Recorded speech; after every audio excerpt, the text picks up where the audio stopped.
Hey guys, tonight we are transported. Imagine yourself in the bustling heart of Ottoman Istanbul. The year is 1650.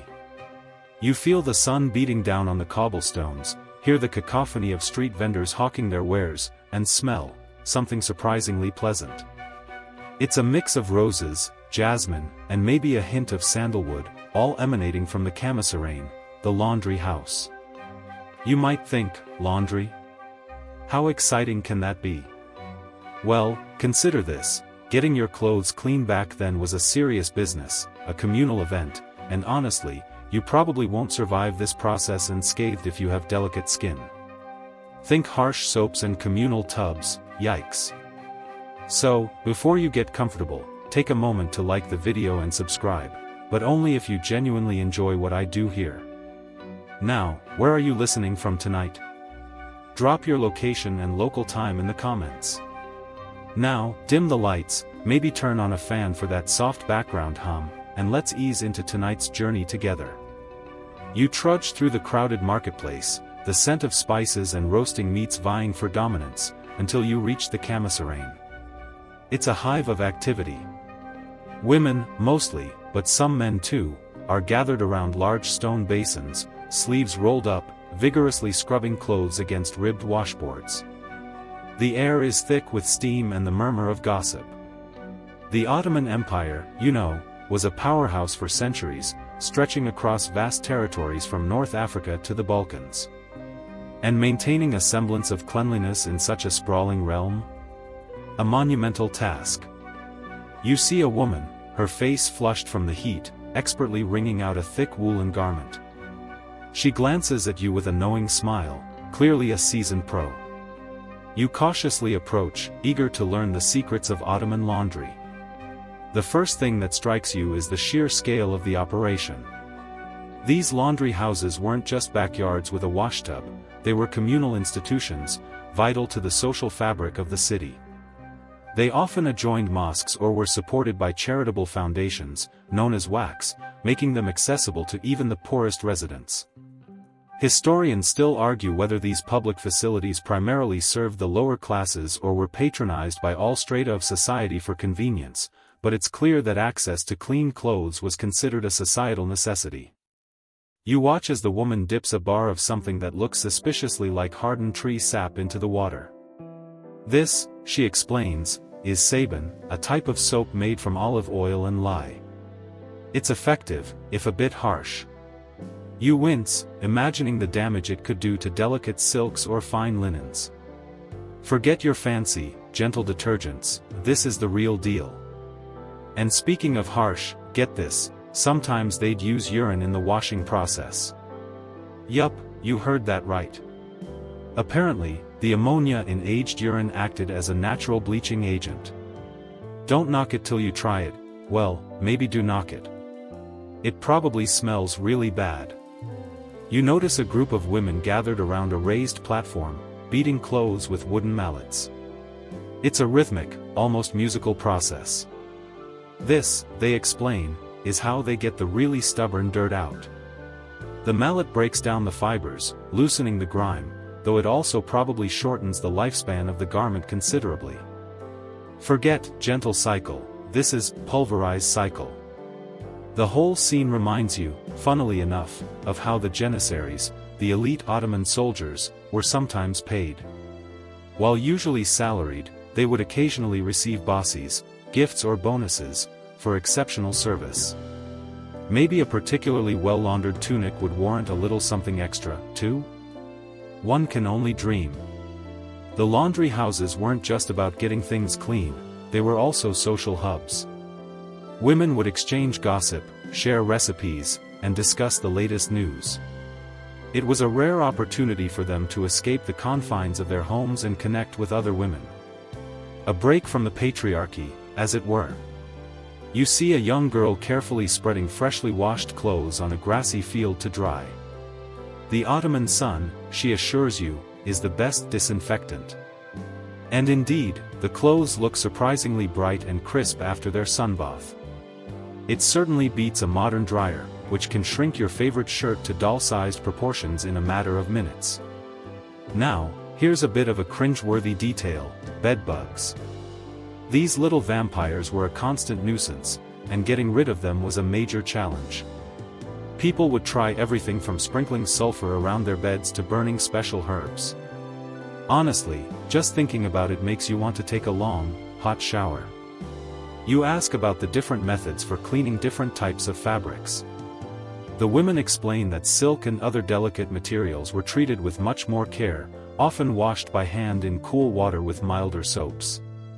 Woolens, on the other hand, could withstand the harsher treatment. Linen, being a strong and durable fabric, was somewhere in between. While we're on the subject of fabrics, consider the clothing of the Ottoman elite. Sumptuous silks, elaborate embroidery, and precious jewels were all hallmarks of wealth and status. Maintaining these garments must have been a Herculean task, requiring skilled launderers and specialized techniques. You imagine a team of servants carefully brushing away every speck of dust and painstakingly ironing out every wrinkle. You then observe a man meticulously ironing clothes with a charcoal-heated iron. It looks heavy and unwieldy, and you can only imagine how easy it would be to burn a hole in your favorite shirt. But the man handles it with skill and precision, leaving the garment smooth and wrinkle-free. Historians still argue whether the Ottomans were particularly cleaner than their European counterparts. Some argue that the emphasis on ritual washing in Islam contributed to a higher standard of hygiene, while others point to the unsanitary conditions in many Ottoman cities. But one thing is certain: cleanliness was valued, and the laundry houses played a crucial role in maintaining it. You begin to wonder what these folks would make of our modern washing machines. Imagine trying to explain the concept of a spinning drum and automatic detergent dispenser to someone who's used to scrubbing clothes by hand in a stone basin. Their minds would probably explode. You notice a group of children splashing in a shallow pool of water. They are clearly enjoying themselves, oblivious to the hard work going on around them. You smile, realizing that even in the midst of the laundry routine, there is always room for a little bit of joy and play. You consider the impact of the commissariat on Ottoman society. It was more than just a place to get clothes clean, it was a place of community, connection, and social interaction. It was a place where women could gather, share their stories, and support each other. Here's a factoid that'll make you squirm: apparently, lice were a common problem. People would try everything from combing their hair with fine-toothed combs to applying special ointments. Imagine having to deal with those little critters on top of everything else. Shudder.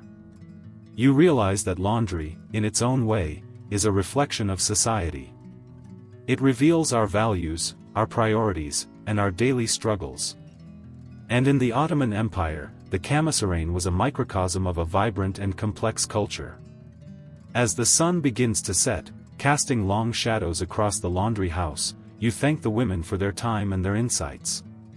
You leave with a newfound appreciation for the simple act of washing clothes and a deeper understanding of Ottoman life. The fragrant aroma of clean laundry lingers in the air as you head back into the bustling streets of Istanbul, a tangible reminder of the hard work and community spirit that kept the Ottoman Empire running, one clean garment at a time. I think that is quite enough for tonight. Pleasant dreams. Okay, settle in, settle in. Let's talk laundry. I know, sounds about as thrilling as watching paint dry, but trust me on this one. We're not talking about your overflowing hamper and that mysterious sock that always disappears in the wash. No, we're talking about palace laundry. Royal linens. The kind of washing that involved more people than you probably had at your last birthday party. Imagine yourself, let's say, trudging through the lower levels of the Palace of Versailles. The air is thick, heavy with the ghosts of soap and starch. You can practically smell the lingering scent of lavender, maybe a hint of urine. More on that later. The echoes of splashing water and hushed voices bounce off the stone walls. This isn't the glamorous world of powdered wigs and glittering balls, but it's where the magic, or at least, the cleanliness, happened. Now, what were they washing? Well, everything.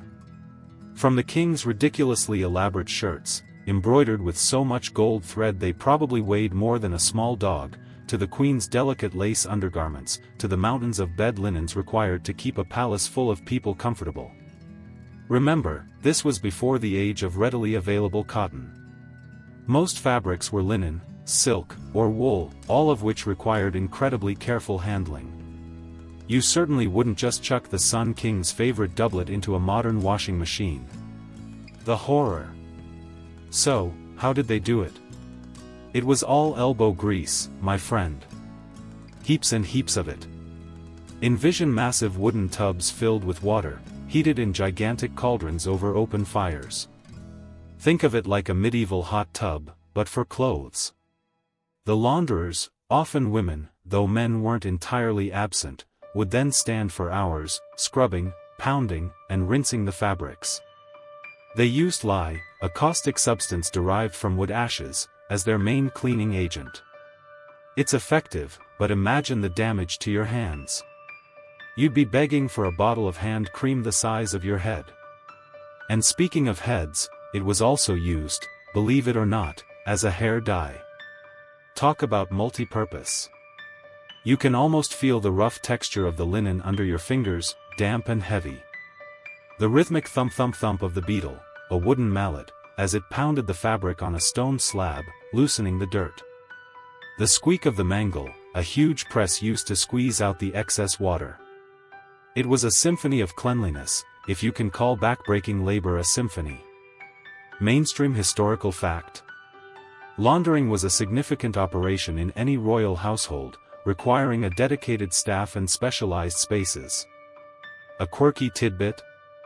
Some palaces actually recycled urine, yes, you read that right, in their laundry processes. The ammonia in urine acted as a bleaching agent. Don't worry, they diluted it first. Probably. Historians still argue whether the practice was widespread due to cost or availability. Now, think about the logistics. Palaces weren't exactly known for their convenient plumbing. Water had to be hauled from wells, rivers, or even aqueducts. Fuel had to be gathered to heat the water. And after all that scrubbing and rinsing, the clothes needed to be dried. In sunny weather, they would be spread out on grassy lawns or hung on lines. But in less favorable conditions, they would be dried indoors, adding to the humidity and general clamminess of the laundry rooms. Imagine trying to dry a duvet in a cramped, poorly ventilated room. You'd never escape the musty smell. And it wasn't just a matter of getting things clean. Presentation was key. Royal linens had to be impeccably starched, ironed, and folded. Every crease, every fold, had to be perfect. Think of it like origami, but with fabric. The starch, often made from wheat or rice, gave the fabrics a crisp, stiff finish. And the ironing? Forget your modern steam iron. They used heated metal irons, often shaped like triangles or smoothing irons, which had to be handled with extreme care to avoid scorching the fabric. It's a wonder any clothes survived at all. The laundry staff, often overlooked in the grand narratives of royal history, played a crucial role in maintaining the image and comfort of the ruling family. They were the unsung heroes of the palace, toiling away behind the scenes to ensure that everyone, from the king to the lowliest servant, had clean clothes to wear. Imagine being responsible for keeping the royal underwear in tip-top shape. That's a lot of pressure. I think I'd develop a nervous twitch. You might be thinking, okay, I get it. Laundry was hard work. But what's so architecturally fascinating about it? Well, consider the spaces themselves. These weren't just random rooms tucked away in a corner of the palace. They were carefully designed, often with specific features to facilitate the laundry process. For example, you might find large, well-ventilated rooms with high ceilings to help with drying. Or specially constructed sinks and troughs for washing and rinsing. In some palaces, they even had dedicated wash houses located near water sources. These were essentially small, purpose-built buildings solely dedicated to laundry. Talk about commitment. Think of the scale. The laundry at Hampton Court Palace, for instance, occupied a significant portion of the base court. You can almost hear the collective groan of the linen as it scrubbed and wrung dry. The architectural features reflected the importance of the function. The Queen's Laundry at the Tower of London, for another example, was a separate building in the Outer Bailey and was staffed by a chief laundry woman. Mainstream historical fact. The washing of clothes in royal households was often overseen by a high-ranking member of the staff, such as the mistress of the robes. A quirky tidbit? Some historical sources suggest that royal laundresses were privy to secrets and gossip, making them valuable sources of information. I mean, imagine all the stories you'd hear while folding the king's, never mind. Historians still argue whether these laundry staff held any real political sway. Now, let's delve into some sensory details. The smell, as mentioned before, would have been a potent mix of lavender, soap, and, yes, probably some less pleasant odors. The feel of the damp, heavy fabrics. The sound of the water splashing, the scrub brushes scraping, and the constant chatter of the laundry staff. Imagine feeling the heat emanating from the massive cauldrons of boiling water. The steam rising, creating a hazy atmosphere in the room.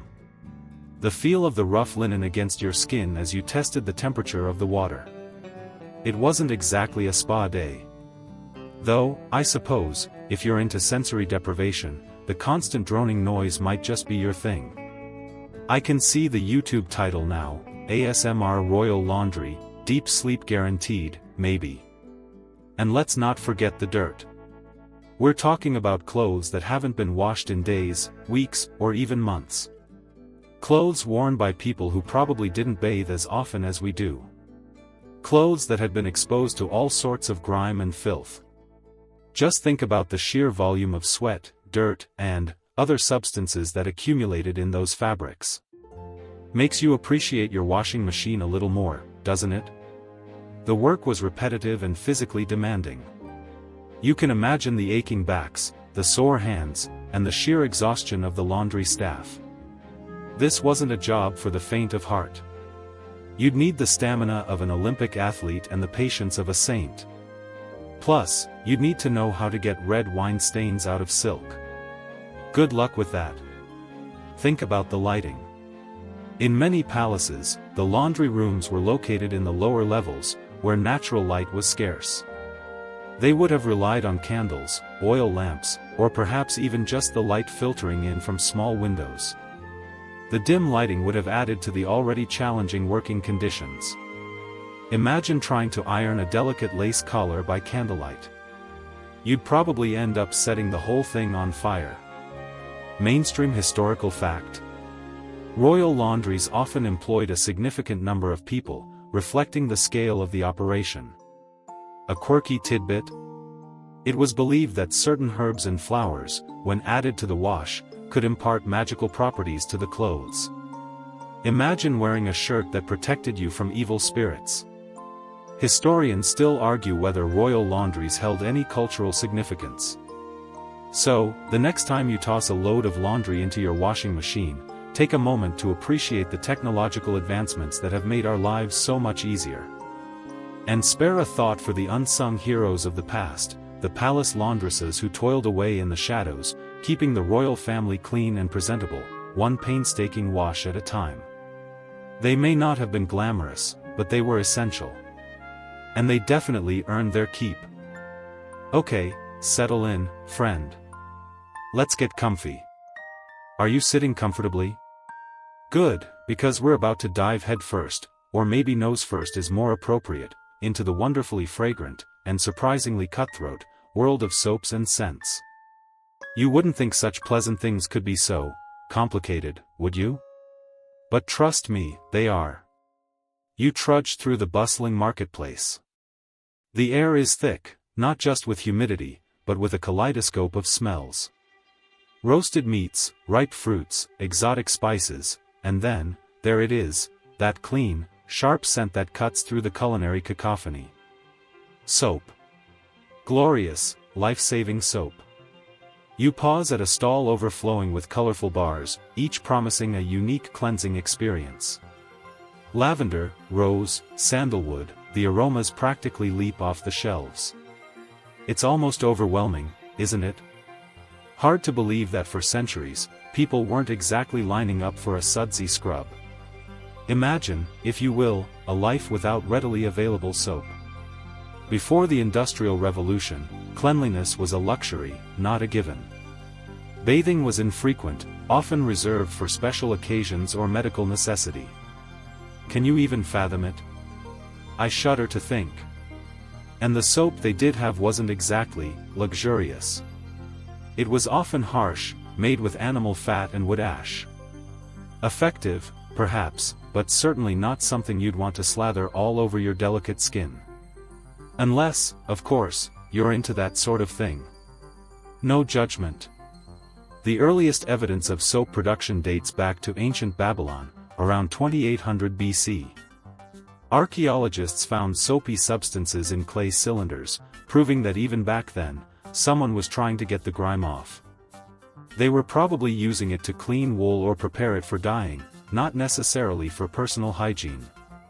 Think of it more as an industrial lubricant than a spa treatment. Although, maybe a Babylonian industrial lubricant spa would be a thing. I'm seeing a niche market opportunity. You reach out and cautiously sniff a bar of chamomile soap. Ah, that's nice. Soothing. Did you know that the ancient Egyptians were also big fans of soap? They combined animal or vegetable oils with alkaline salts to create a cleaning paste. And they definitely used it for personal hygiene, not just for wool. Cleopatra, queen of skin care, supposedly bathed in milk and honey to keep her skin soft and radiant. Although, let's be real, she probably had a whole team of people dedicated to exfoliating her. It's good to be queen. Now, here's a quirky little tidbit for you. In ancient Rome, urine was sometimes used as a key ingredient in soap making. Yes, you heard that right. Urine. Apparently, the ammonia in urine helped to saponify fats, creating a soapy lather. So next time you're feeling disgusted by the thought, remember, it might have been in your great-great-great-great-great-great-grandma's soap. Just, try not to dwell on it too much. You pull back your hand, slightly faster this time. Okay, maybe the rose scent is more appealing after all. You close your eyes and breathe deeply. Rose essential oil, it's supposed to be good for your mood. And speaking of essential oils, let's talk about perfume. Because where there's soap, there's usually perfume close by. The desire to smell good, to mask unpleasant odors, is practically as old as humanity itself. Think about it, even cave paintings sometimes depict people adorned with flowers and herbs. Clearly, someone was trying to impress someone else with their fragrance choices. Ugh, grok, you smell like mammoth again. Put some berries on, would ya? Perfume has a long and fascinating history, with different cultures developing their own unique methods for extracting and blending scents. The ancient Egyptians used a process called enfleurage, where fragrant flowers were laid on layers of fat, which would then absorb their scent. Think of it as a fragrant, oily blanket for flowers. Sensual. The Romans were also avid perfume users, importing vast quantities of fragrant ingredients from across their empire. They used perfumes to scent their bodies, their homes, their clothes, basically everything. They even perfumed their animals. Can you imagine a Roman senator walking around with a perfumed poodle? The sheer decadence of it all. You dab a little rosewater on your wrist and inhale. It's a delicate, almost ethereal scent. Not as overpowering as some of the modern perfumes you've smelled. But that's kind of the point. In the past, perfumes were often made with natural ingredients, which meant they were subtle and nuanced. Today, many perfumes are made with synthetic fragrances, which can be much stronger and longer lasting. But sometimes, they can also be a bit artificial. Like you're wearing a chemical factory on your skin. Here's where things get a little interesting. Historians still argue whether the use of perfume was primarily for aesthetic purposes or for more practical reasons, like masking body odor. I mean, let's be honest, bathing wasn't exactly a daily occurrence for most people back then. So, a little perfume could go a long way in covering up, shall we say, less desirable scents. You glance at the price tag on the rosewater. Ouch. Maybe you'll just stick with the soap for now. But let's not forget the less glamorous side of the scent industry. In the pursuit of rare and exotic ingredients, unethical practices have sometimes emerged. The harvesting of certain plants, like sandalwood, can lead to deforestation and habitat loss. And the use of animal-derived ingredients, like musk, has raised concerns about animal welfare. It's important to be mindful of the ethical implications of our scent choices. A guilty pleasure is still guilty, you know? You pick up a bar of lavender soap, this time with a clear conscience. Lavender is generally considered to be a sustainable and ethically sourced ingredient. Plus, it smells amazing. Did you know that lavender has been used for centuries for its calming and relaxing properties? It's often used in aromatherapy to promote sleep and reduce anxiety. You imagine sinking into a warm bath filled with lavender-scented bubbles. Ah, bliss. You almost feel sleepy just thinking about it. Almost. Let's veer off on a tangent. Perfume bottles. These aren't just containers, they're tiny works of art. From delicate glass vials to ornate crystal decanters, perfume bottles have reflected the artistic styles and cultural values of different eras. Some antique perfume bottles are highly collectible, fetching exorbitant prices at auction. People go nuts for this stuff. Think about the Art Deco perfume bottles of the 1920s, with their geometric shapes and sleek lines. Or the Victorian-era bottles, adorned with intricate floral motifs and delicate glass stoppers. Each bottle tells a story, reflecting the artistry and craftsmanship of its time. And here's a slightly off-kilter thought: what if perfumes could actually communicate emotions? Imagine a perfume that could make you feel instantly happy, or a scent that could inspire creativity. Scientists are actually exploring the link between scent and emotion, trying to understand how fragrances can affect our mood and behavior. They're calling it aromacology. It's not quite mind control, but it's getting close. Be careful who you hug, friend.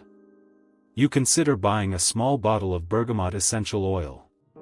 The citrusy scent is said to be uplifting and energizing. Perfect for those days when you need a little extra boost. But you restrain yourself.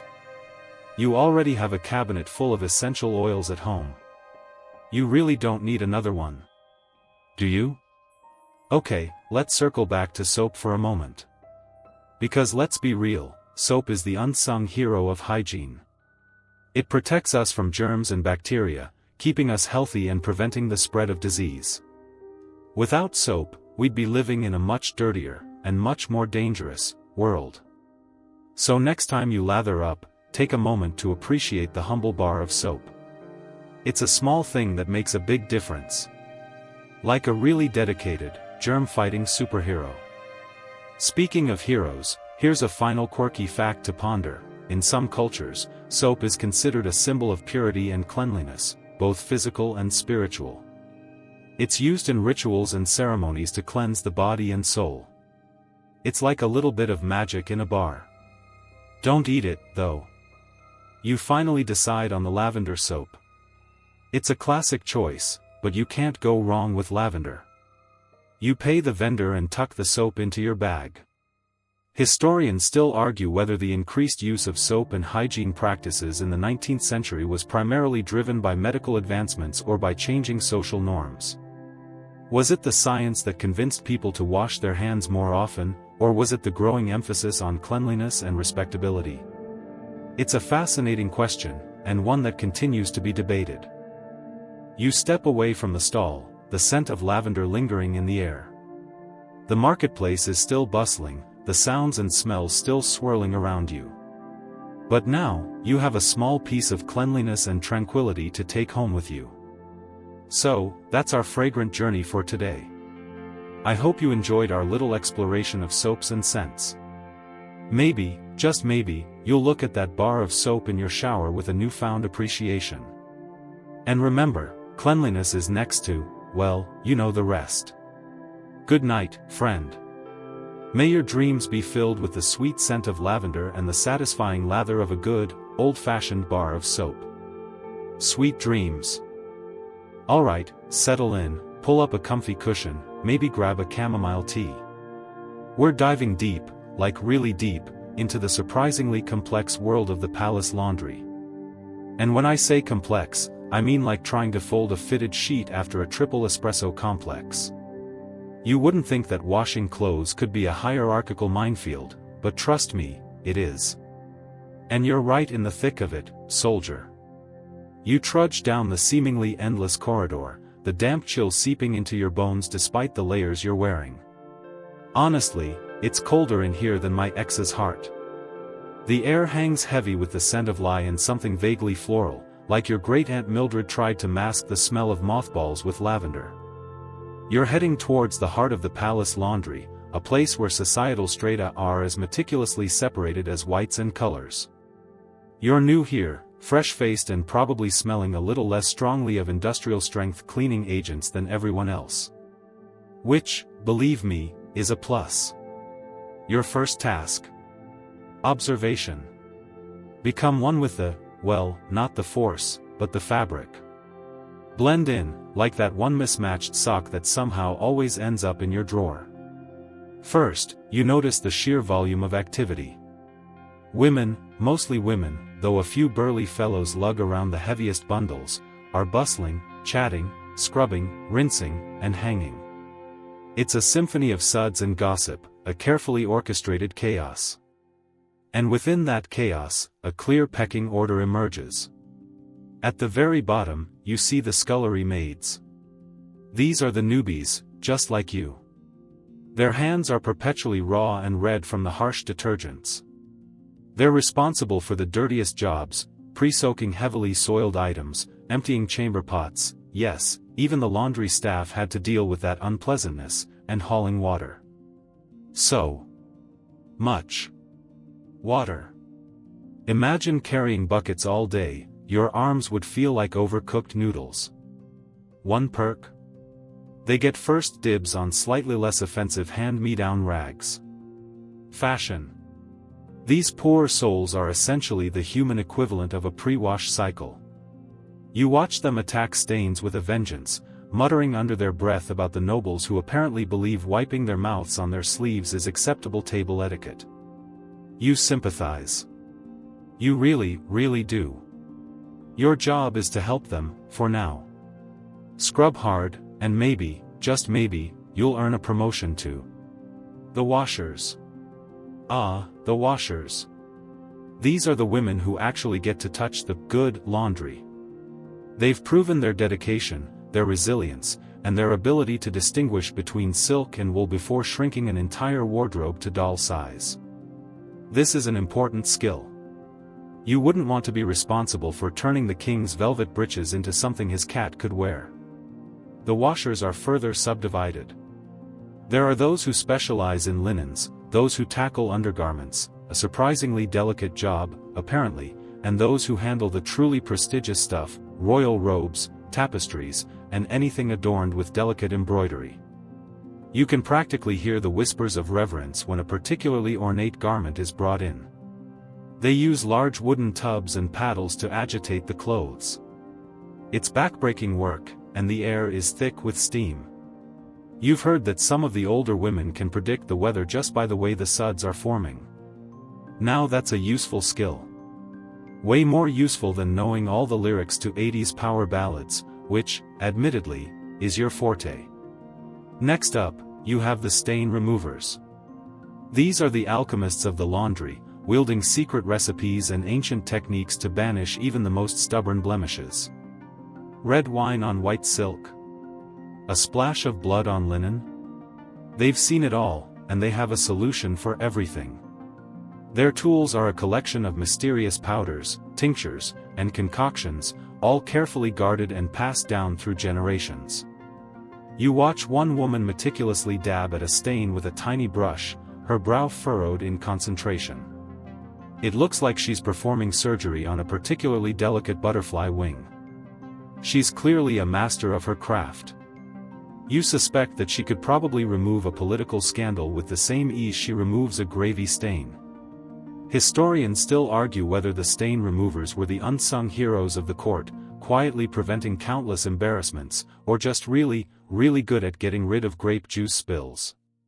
Then there are the dryers. This might sound straightforward: hang the clothes, let them dry. But no, of course not. This is a palace, after all.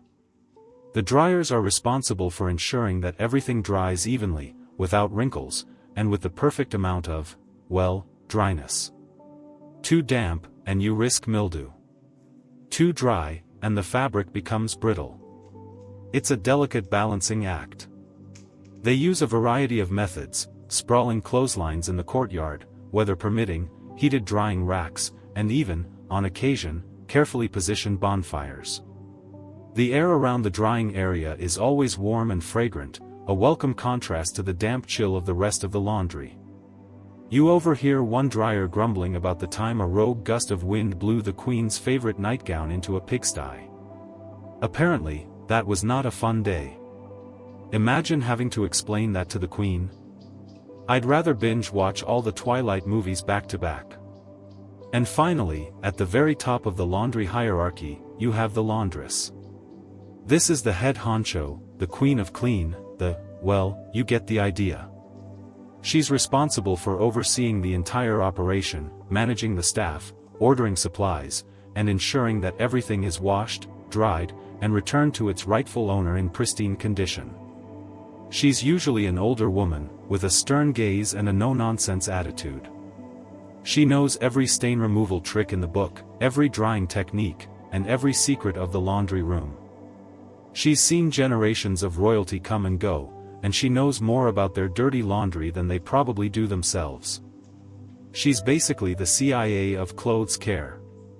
The laundress is also responsible for maintaining the laundry's reputation. The cleanliness of the royal wardrobe was a symbol of power and prestige, and any slip-ups could have serious consequences.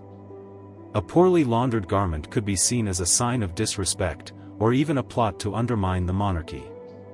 Talk about high-stakes laundry. The laundress, you observe, is treated with a grudging respect by the other staff. They know she holds their fates in her hands, and they wouldn't dare cross her.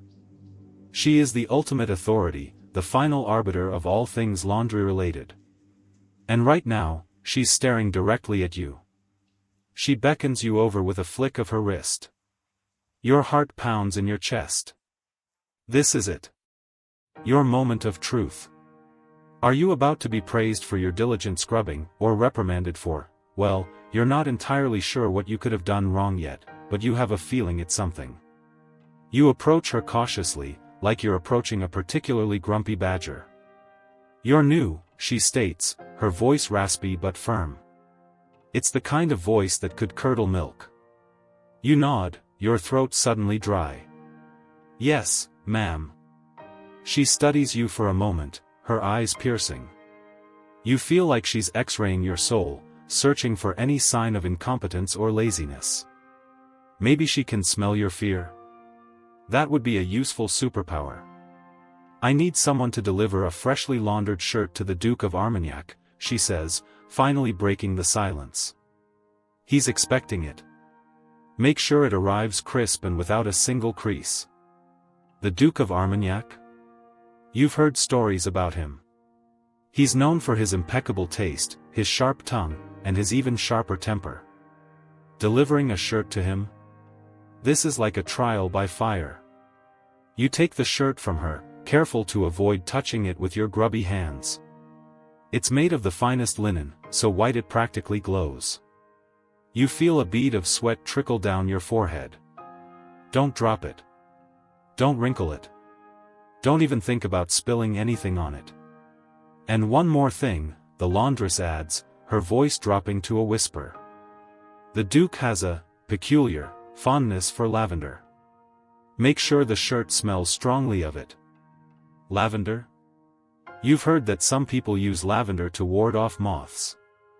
Apparently, the Duke uses it too. Well, you don't want to think about it too much.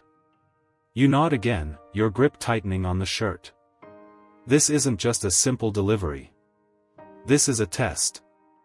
This is a chance to prove yourself worthy of a place in the palace laundry hierarchy. You take a deep breath, straighten your shoulders, and set off on your mission. The Duke of Armagnac awaits.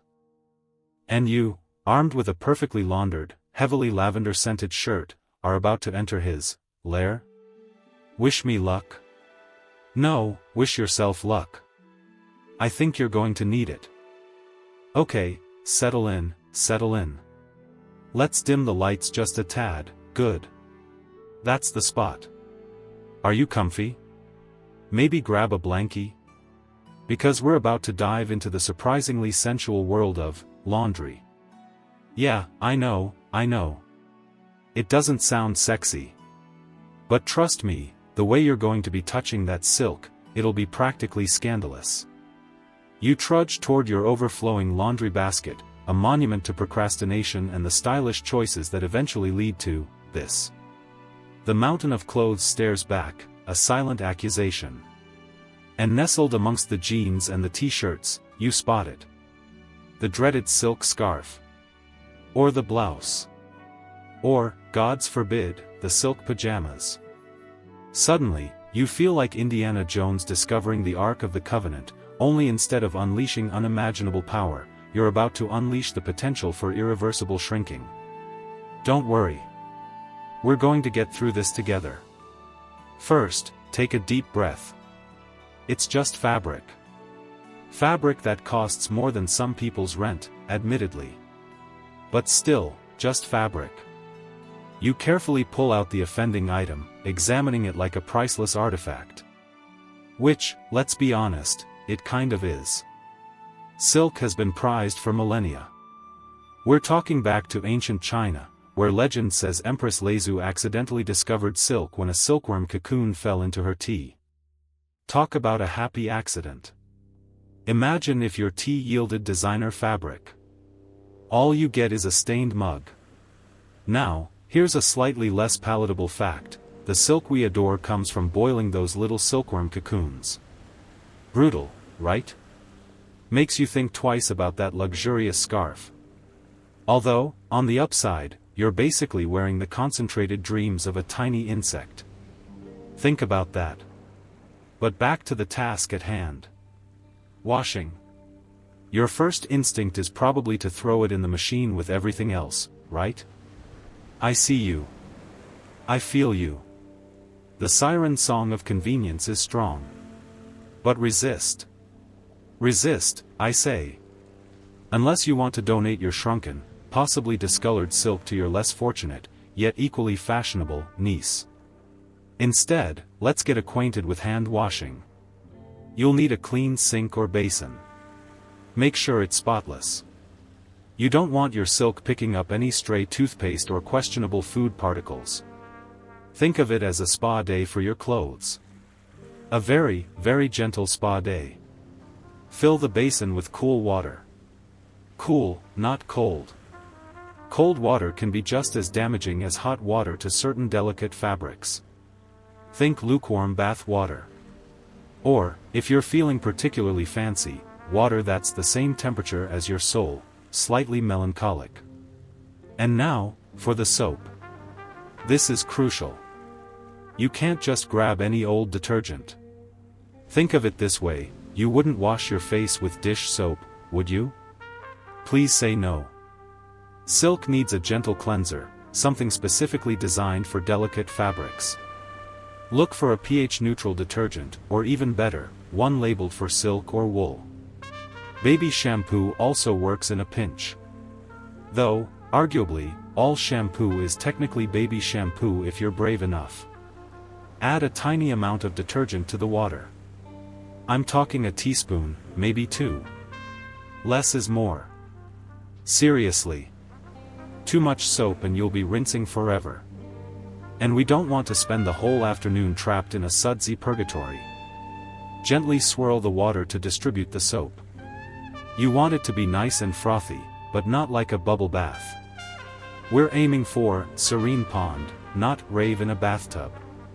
Now, Carefully submerge your silk item in the water. Let it soak for a few minutes. Don't rub or scrub. Treat it like you're handling a baby bird.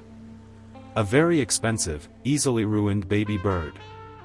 Gently agitate the water with your hands, letting the soapy water work its magic. You might see some color bleeding. Don't panic. This is normal, especially with brightly colored silks. It just means your scarf is finally letting go of its secrets. Here's a fun fact for you: silk was once used as currency in China. Imagine paying for your groceries with a bolt of fabric. That'll be 3 yards of damask, please. Think about how much more exciting taxes would be. Speaking of exciting, did you know that spiders also produce silk? Spider silk is actually stronger than steel by weight. Although, I wouldn't recommend trying to weave a dress out of it. You'd probably end up with a lot of angry spiders and a very itchy outfit. Historians still argue whether the Silk Road was actually one continuous road, or more of a network of trade routes. But regardless, silk was a major commodity, traveling thousands of miles across continents, connecting cultures and economies. All that history, now residing in your laundry basket. After a few minutes of soaking, it's time to rinse. Drain the soapy water and refill the basin with cool, clean water. Again, gently agitate the silk to remove any remaining soap. You'll probably need to repeat this process several times until the water runs clear. Keep going until you're sure all the soap is gone. Leftover soap can leave a residue that dulls the fabric. And nobody wants dull silk. That's like sad, muted sunshine. Once you've rinsed the silk thoroughly, it's time to remove the excess water. This is another delicate operation. Do not wring it out. Wringing will damage the fibers and leave you with a wrinkled mess. Instead, gently squeeze the water out, or better yet, lay the silk item flat on a clean, dry towel. Roll up the towel like a burrito, pressing gently to absorb the water. This is like a spa treatment, but for your laundry. Now, for the drying. This is where things can get tricky. Never, ever put silk in the dryer. The heat will shrink it and ruin the texture. You'll end up with something that looks like a crumpled piece of paper instead of a luxurious fabric. Instead, lay the silk item flat on a clean, dry surface, away from direct sunlight or heat. You can also hang it on a padded hanger, but be careful not to stretch it out of shape. The key is to let it air dry naturally. This might take a while, so be patient. Good things come to those who wait, especially when those good things are expensive pieces of fabric. You might be tempted to iron your silk item, but proceed with caution. Silk can be easily damaged by heat. If you must iron, use the lowest setting and iron on the reverse side of the fabric. You can also use a pressing cloth to protect the silk from direct heat. A little quirky fact: in ancient Rome, silk was so expensive that only the wealthiest citizens could afford it. Men were even criticized for wearing silk because it was considered too effeminate. Imagine a world where a scarf could cause a social scandal. The drama. And speaking of drama, there was once a conspiracy to smuggle silkworm eggs out of China. The Byzantine Emperor Justinian reportedly sent monks to China to steal the eggs, hoping to break the Chinese monopoly on silk production. Talk about espionage. Historians still argue about the exact methods used to produce silk in ancient times. But one thing is clear: it was a labor-intensive process that required specialized knowledge and skill. So, the next time you wear silk, remember the long history and the dedicated artisans who made it possible. And that, my friend, is how you wash delicate fabrics like silk. It might seem like a lot of work, but trust me, it's worth it. The soft, luxurious feel of silk against your skin is a reward in itself. Plus, you'll have the satisfaction of knowing that you've taken care of something precious. Now, go forth and conquer your laundry basket. And remember, gentle is the key. Alright, settle in, settle in. Let's get cozy, because you are about to dive deep into the murky, sometimes terrifying, world of stain removal. Yeah, I know, sounds thrilling, right? But trust me, once you unlock these secrets, you'll be wielding the power of a cleaning ninja. You trudge into the laundry room, defeated. There it is, a pristine white shirt, now sporting a Jackson Pollock-esque splatter of something. Tomato sauce? Motor oil? The existential dread of a Monday morning? The possibilities are endless, and none of them are good. Your first instinct is probably to drown it in bleach, which, let's be honest, is often the equivalent of admitting defeat and just buying a new shirt. But hold on a second, there's still hope. You grab the shirt, your fingers already sticky with whatever that is. The first rule of Stain Club, as they say, is to identify your enemy. Different stains require different weapons. Is it oily? Water-based? Tannin-rich, like coffee or tea? Is it biological? Don't worry, we won't dwell on that last one too long. Just trust me, knowing your enemy is half the battle. You wrinkle your nose, maybe even recoil slightly. Sensory input is important here. Does it smell? Is it crusty? Is it still moving? Okay, hopefully not still moving. But the texture, the smell, these things can offer clues. For instance, if it smells vaguely metallic, it might be blood. If it's sticky and sweet, maybe it's that rogue honey bear that's been terrorizing your pantry. Now, before you reach for the cleaning arsenal, you should resist the urge to rub the stain. You know, that frantic, desperate scrubbing motion? Don't do it. You're just grinding it deeper into the fibers, making it even harder to remove. It's like trying to bury a problem with a shovel, it just makes a bigger mess. Instead, gently blot the stain with a clean cloth or paper towel. The goal is to absorb as much of the offending substance as possible before you unleash the real firepower. You take a deep breath. It's time to consult the ancient texts, or, the internet. But be warned, the internet is a dangerous place filled with misinformation and stain removal hacks that are more likely to make things worse. Like that time I tried to remove a red wine stain with white wine. Disaster. An absolute maroon move. Don't be like me. You navigate the treacherous waters of online advice, searching for remedies.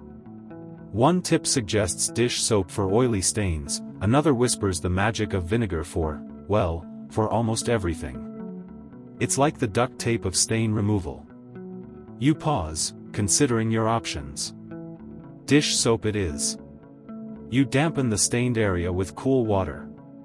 Hot water, by the way, is often a no-no, especially for protein-based stains like blood or egg. It can cook the protein and set the stain permanently. Think of it like trying to unfry an egg. Not happening. Then, you gently apply a small amount of dish soap to the stain. Again, blot, don't rub. It's like you are coaxing the stain out, not bullying it. You let the soap sit for a few minutes, giving it time to work its magic. While you wait, you might ponder the history of stain removal. Did you know that ancient Romans used urine to clean their clothes? Yeah, you read that right. Apparently, the ammonia in urine was a surprisingly effective cleaning agent. Thankfully, we've come a long way since then, but it just goes to show you, people have been battling stains for centuries. Now, you gently rinse the area with cool water, checking to see if the stain is lifting. If it's still there, repeat the process. Patience is key here. Stain removal is a marathon, not a sprint. You might even need to try a different approach. Maybe vinegar is your next weapon of choice, or perhaps a paste of baking soda and water for those tougher stains. You are like a stain removal MacGyver, adapting and improvising with whatever you have on hand. You consider the power of the sun. Sun bleaching isn't just an old wives' tale. Sunlight can naturally bleach out certain stains, especially on white fabrics. Just be careful not to leave your clothes out in the sun for too long, or they might fade. It's a delicate balance, like everything in life. Historians still argue whether the discovery of fabric dyeing predates knowledge of effective stain removing. Think about that for a second: bright colors on potentially filthy garments. Yikes! You've tried everything. Dish soap, vinegar, baking soda, even a little bit of that weird stain remover your grandma swears by. The stain is still there, mocking you with its stubborn existence. Don't despair. There are still a few tricks up your sleeve. You remember hearing about the power of enzymatic cleaners. These cleaners contain enzymes that break down specific types of stains, like proteins or starches. They're like tiny little stain-eating robots, and you are unleashing them on your enemy. You apply the enzymatic cleaner to the stain, following the instructions on the bottle. This is important. Don't just wing it. Read the instructions.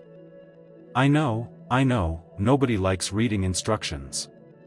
But trust me, it's better than accidentally creating a toxic chemical reaction in your laundry room. You leave the cleaner to work its magic for the recommended amount of time. You might even say a little prayer to the stain removal gods. Hey, it can't hurt, right? While you wait, you ponder some of the more bizarre stain removal methods that people have tried throughout history. Did you know that some people used to believe that burying stained clothes in the ground would help to remove the stains? I'm not sure how that works, but hey, desperate times call for desperate measures. Another fringe theory suggests that chanting a specific incantation over the stain while holding a crystal will amplify the stain removal process. This may or may not be true, but it certainly makes the process more interesting. You return to the shirt, filled with a mixture of hope and trepidation. You gently rinse the area with cool water. Is it gone? Could it be? You squint, examining the fabric closely. Yes. It's gone. Vanished. Poof. You have conquered the stain. You are victorious. You feel a surge of pride. You are a stain removal master. You can tackle any stain that comes your way. Okay, maybe not any stain. There are some stains that are just legendary in their stubbornness. Like that time I spilled permanent marker on my favorite white jeans. Yeah, those are still lurking in the back of my closet, a testament to my failure. But for now, you bask in the glow of your success. You have saved a shirt from the clutches of Staindom. You have restored order to the universe. You can now wear that shirt with pride, knowing that you have faced the stain and emerged victorious. You toss the shirt into the washing machine, wash it according to the care label, and then, you promptly spill coffee on your pants. Oh, for Pete's sake. And now you have to start all over again. That's just how it goes, isn't it? The cycle of stain and removal, an endless dance that we are all doomed to participate in. You sigh, but then you smile. Because you know what to do. You know how to fight back. You have the knowledge, the skills, and the slightly sarcastic attitude to conquer any stain that dares to cross your path. You might even find yourself enjoying the challenge, the satisfaction of outsmarting a particularly stubborn stain. Okay, maybe not enjoying it exactly. But at least you won't be driven to madness and despair. And that, my friends, is a victory in itself. You grab your coffee-stained pants, a glint of determination in your eye. Let the games begin. Okay, settle in, grab a comfy blanket, maybe one that hasn't been air-dried in a palace garden, because let's be honest, who has access to that? Today, we're embarking on a journey, drying journey, if you will. We're going to imagine ourselves stepping through time, through those heavy, ornate palace gates, and into a world where even the laundry had a touch of the divine. You trudge wearily, but with a certain excited flutter in your stomach. It's hot. Sweltering, even. You feel a bead of sweat trickle down your temple as you navigate the sprawling palace grounds. Servants scurry past, laden with baskets overflowing with silks, linens, and, possibly royal undergarments. You try not to stare, but you can't help but wonder what kind of stain-removing secrets these ancient laundresses held. The air hums with the drone of bees flitting amongst the meticulously manicured flower beds. The scent of jasmine and freshly cut grass fills your nostrils, a strangely pleasant counterpoint to the back-breaking labor you are about to witness. Because make no mistake, air drying, even in a palace, was work. You find yourself in what appears to be a designated drying area, a vast, sun-drenched courtyard bordered by fragrant orange trees. Lines of sturdy rope stretch between intricately carved pillars. And there, draped across these lines like shimmering clouds, are the fabrics of the elite. Think of it, every stitch was meticulously worked upon, designed to convey status. Now, you might be thinking, what's so special about air drying? I do it all the time. And yeah, fair point. But imagine the scale. Imagine the sheer volume of textiles required to clothe an entire royal court, not to mention furnish their opulent chambers. We're talking about mountains of fabric, all needing to be washed, dried, and pressed to perfection. Today, the process is quite sophisticated. In textile mills, drying ranges are often used to dry fabric using heated rollers or air jets. You see a woman, her face framed by a simple linen scarf, carefully arranging a bolt of crimson silk on one of the lines. She moves with a practiced grace, her hands knowing exactly how to smooth out the wrinkles and maximize the airflow. You resist the urge to offer unsolicited advice, like, have you tried Downy Wrinkle Releaser? Works wonders. Probably wouldn't go down well, you reckon. The history of fabric drying is, surprisingly, quite interesting. For centuries, air drying was the only method available. Think about it, no electric dryers, no fancy tumble settings.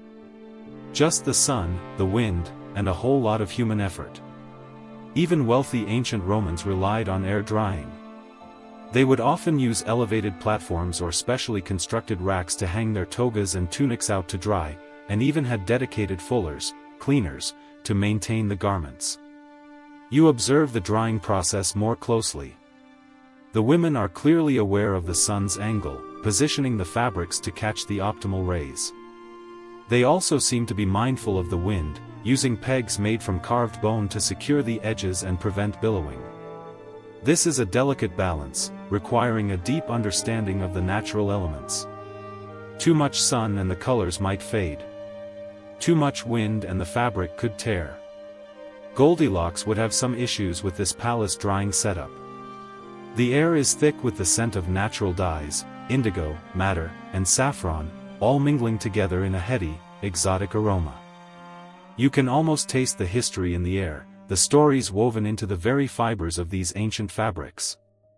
You notice one older woman carefully spreading what seems to be some sort of herbal concoction onto a particularly delicate piece of cloth.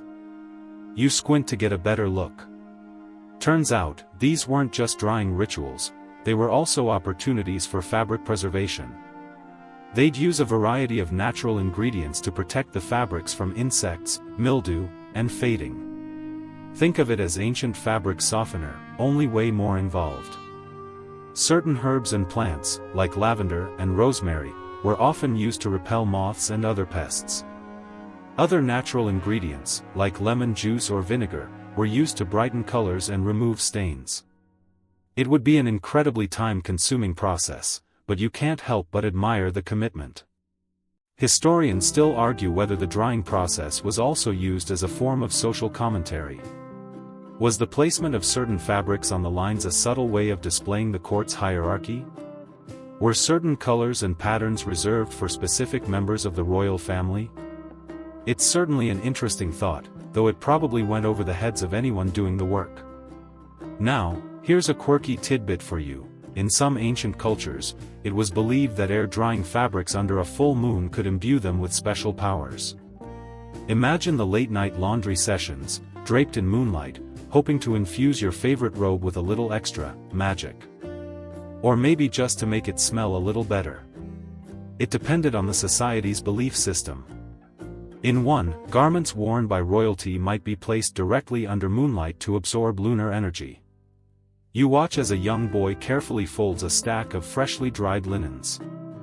He looks bored out of his mind. You feel a pang of sympathy for him. It wasn't all sunshine and roses in the palace garden, even for the laundry staff. It was monotonous, grueling labor.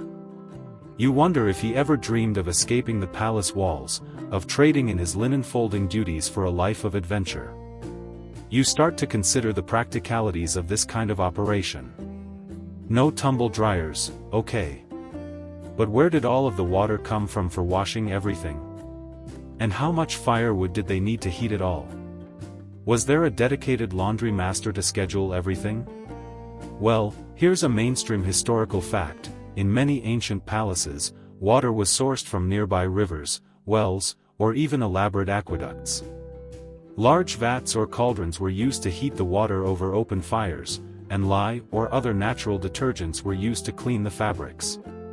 Dedicated laundry staff, often consisting of slaves or servants, were responsible for every stage of the process. So yes, probably a laundry master somewhere keeping everything on schedule. You watch as the sun begins to dip below the horizon, casting long shadows across the palace grounds. The air is cooling, and the scent of jasmine is becoming more pronounced. The women are beginning to gather the dried fabrics, carefully folding them and placing them into large wicker baskets. It occurs to you that air drying, in its purest form, is an act of patience. It requires a certain surrender to the elements, a willingness to let nature take its course.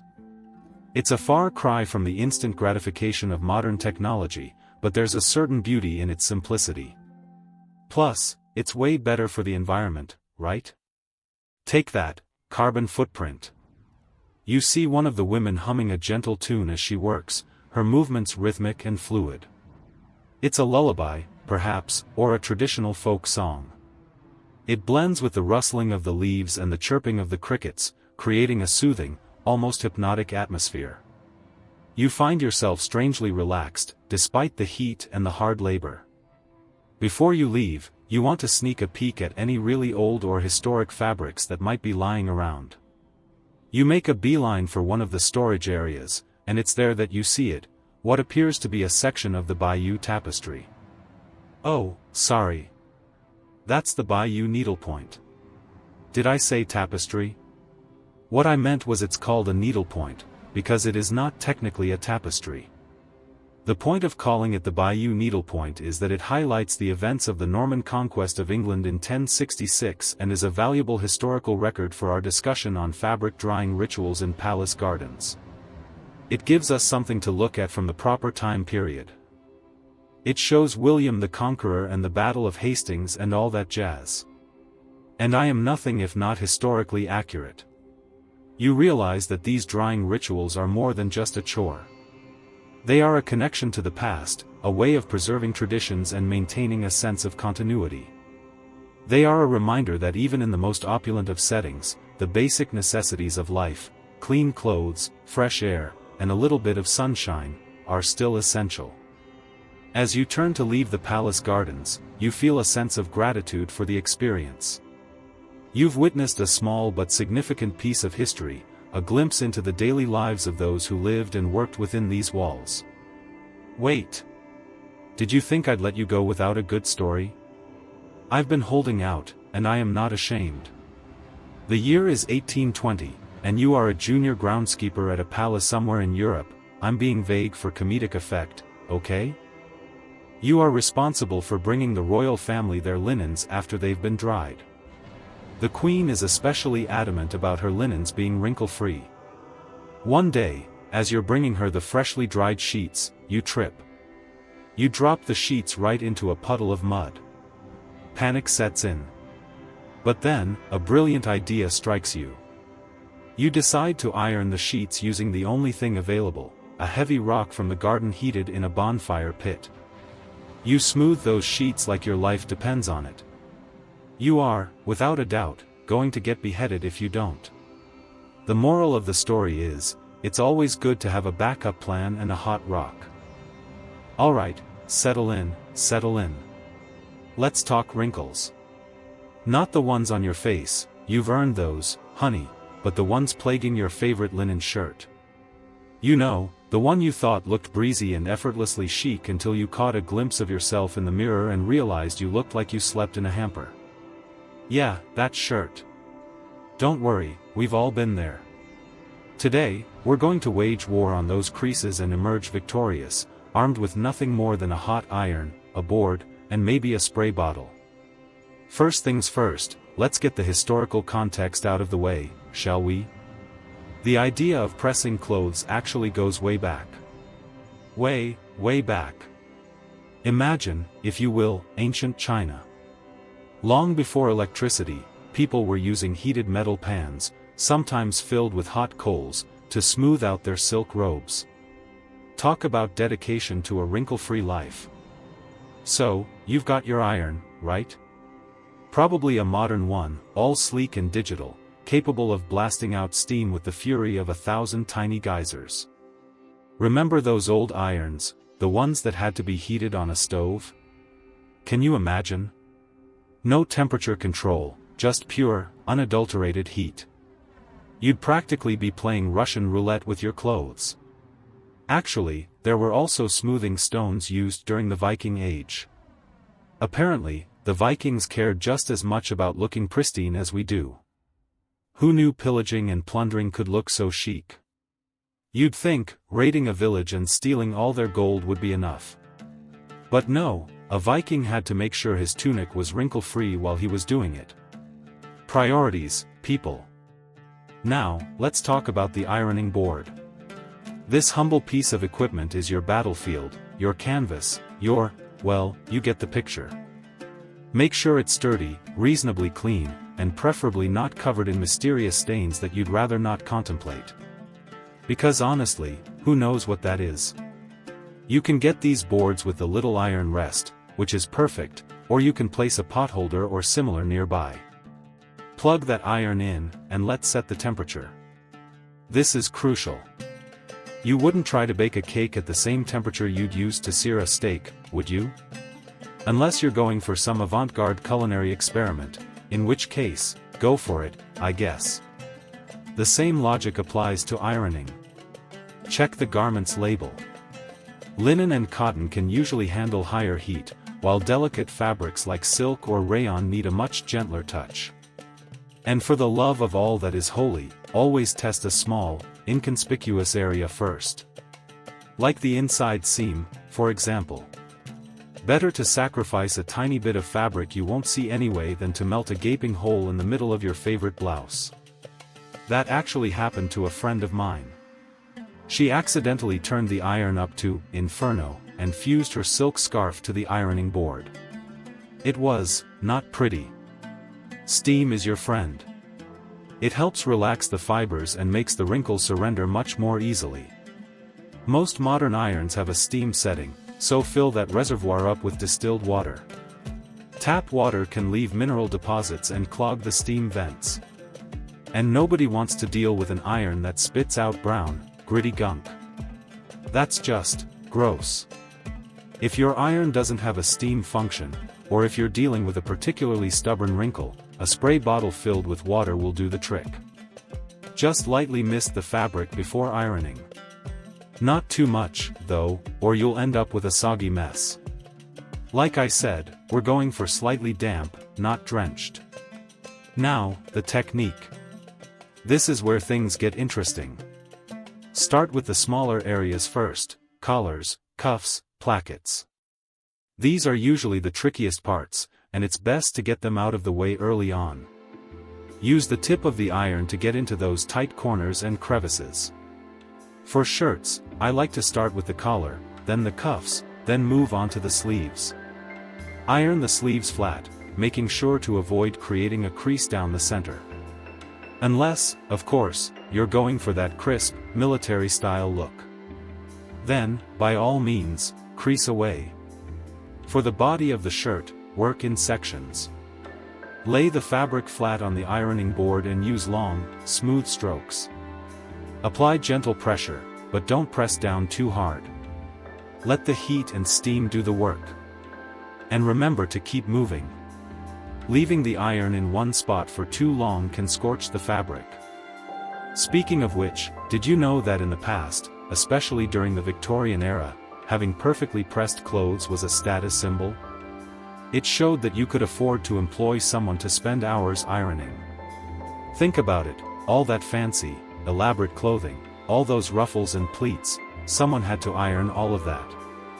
Historians still argue whether the advent of easily produced synthetic fabrics that don't need ironing were a positive or negative shift in the societal division of labor. On the one hand, it freed up hours of domestic work. On the other, it eliminated jobs. It's a real glass half empty, glass half full situation, isn't it? For pants, start with the pockets and waistband. Then, lay the legs flat on the ironing board, lining up the seams.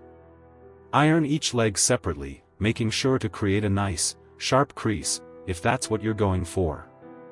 Some people are all about the no-crease life, which is perfectly fine. It really just depends on the style of the pants and your personal preference. If you want a super crisp crease, you can even use a pressing cloth. This is just a piece of fabric, usually cotton or linen, that you place between the iron and the garment. It helps protect the fabric from scorching and creates a sharper crease. And here's a fringe fact for you: some people swear by ironing their money. Apparently, it helps make the bills crisp and easier to feed into vending machines. I've never tried it myself, but I'm tempted. Although, I'd probably end up setting the iron to Inferno and turning my cash into a pile of charred confetti. Once you're finished ironing, hang the clothes up immediately. This will help prevent them from wrinkling again. Use good quality hangers that won't stretch or distort the fabric. Wooden hangers are great for suits and coats, while padded hangers are ideal for delicate garments. Wire hangers? Those are the devil. Seriously, get rid of them.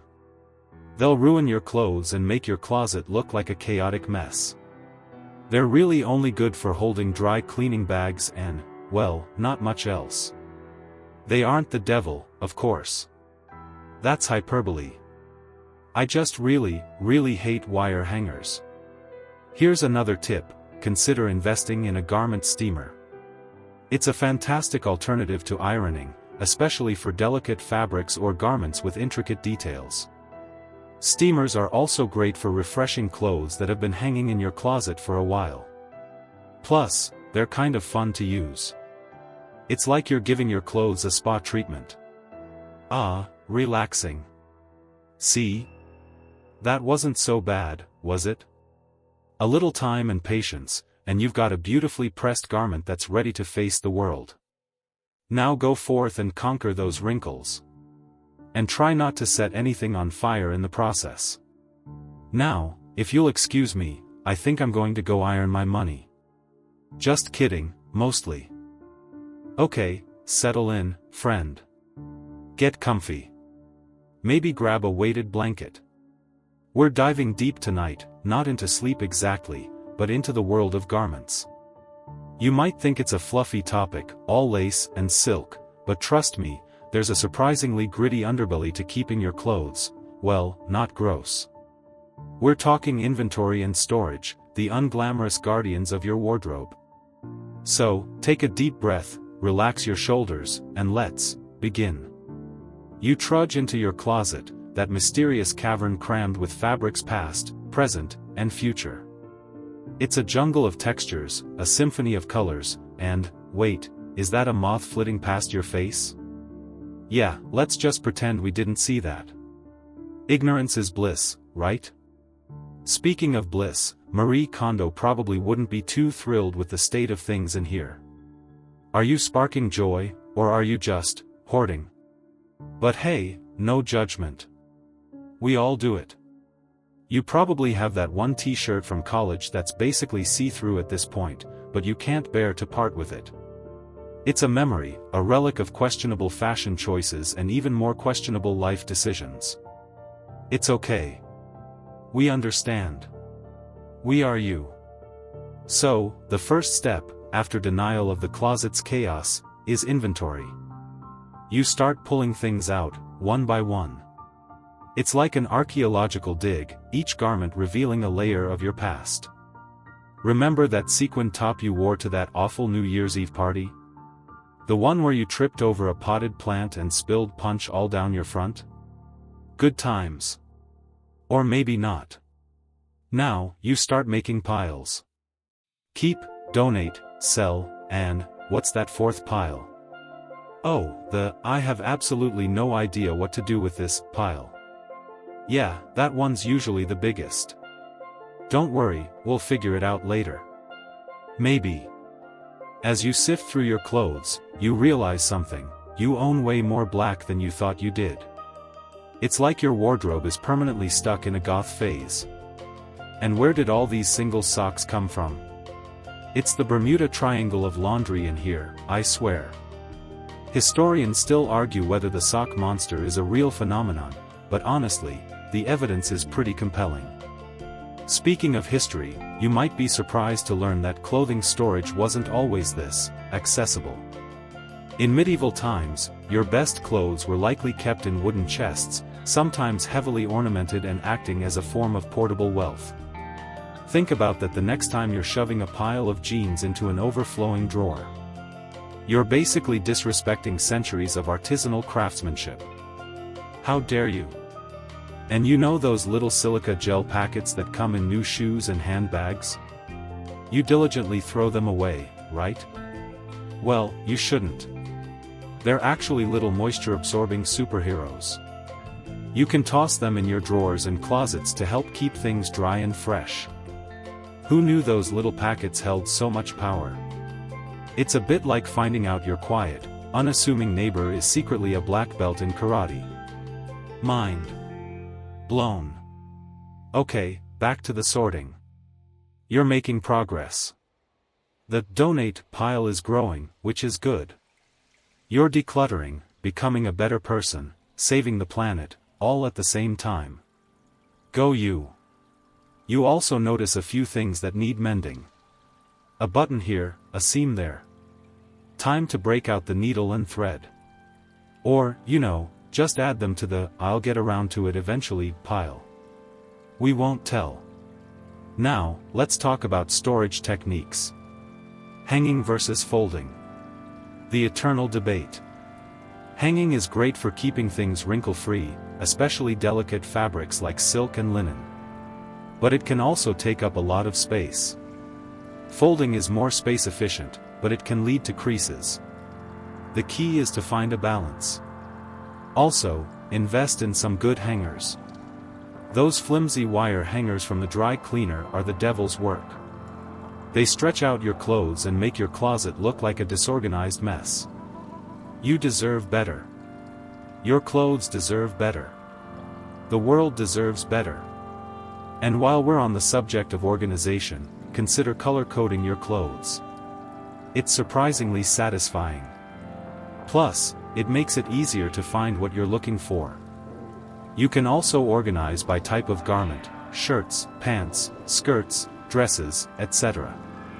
The possibilities are endless. Just don't get too carried away. You don't want to end up spending more time organizing your closet than actually wearing your clothes. That's a special kind of self-defeating procrastination. Now, let's talk about off-season storage. Those winter coats and sweaters taking up valuable space in your closet during the summer? They need to go. Vacuum-sealed bags are your friend.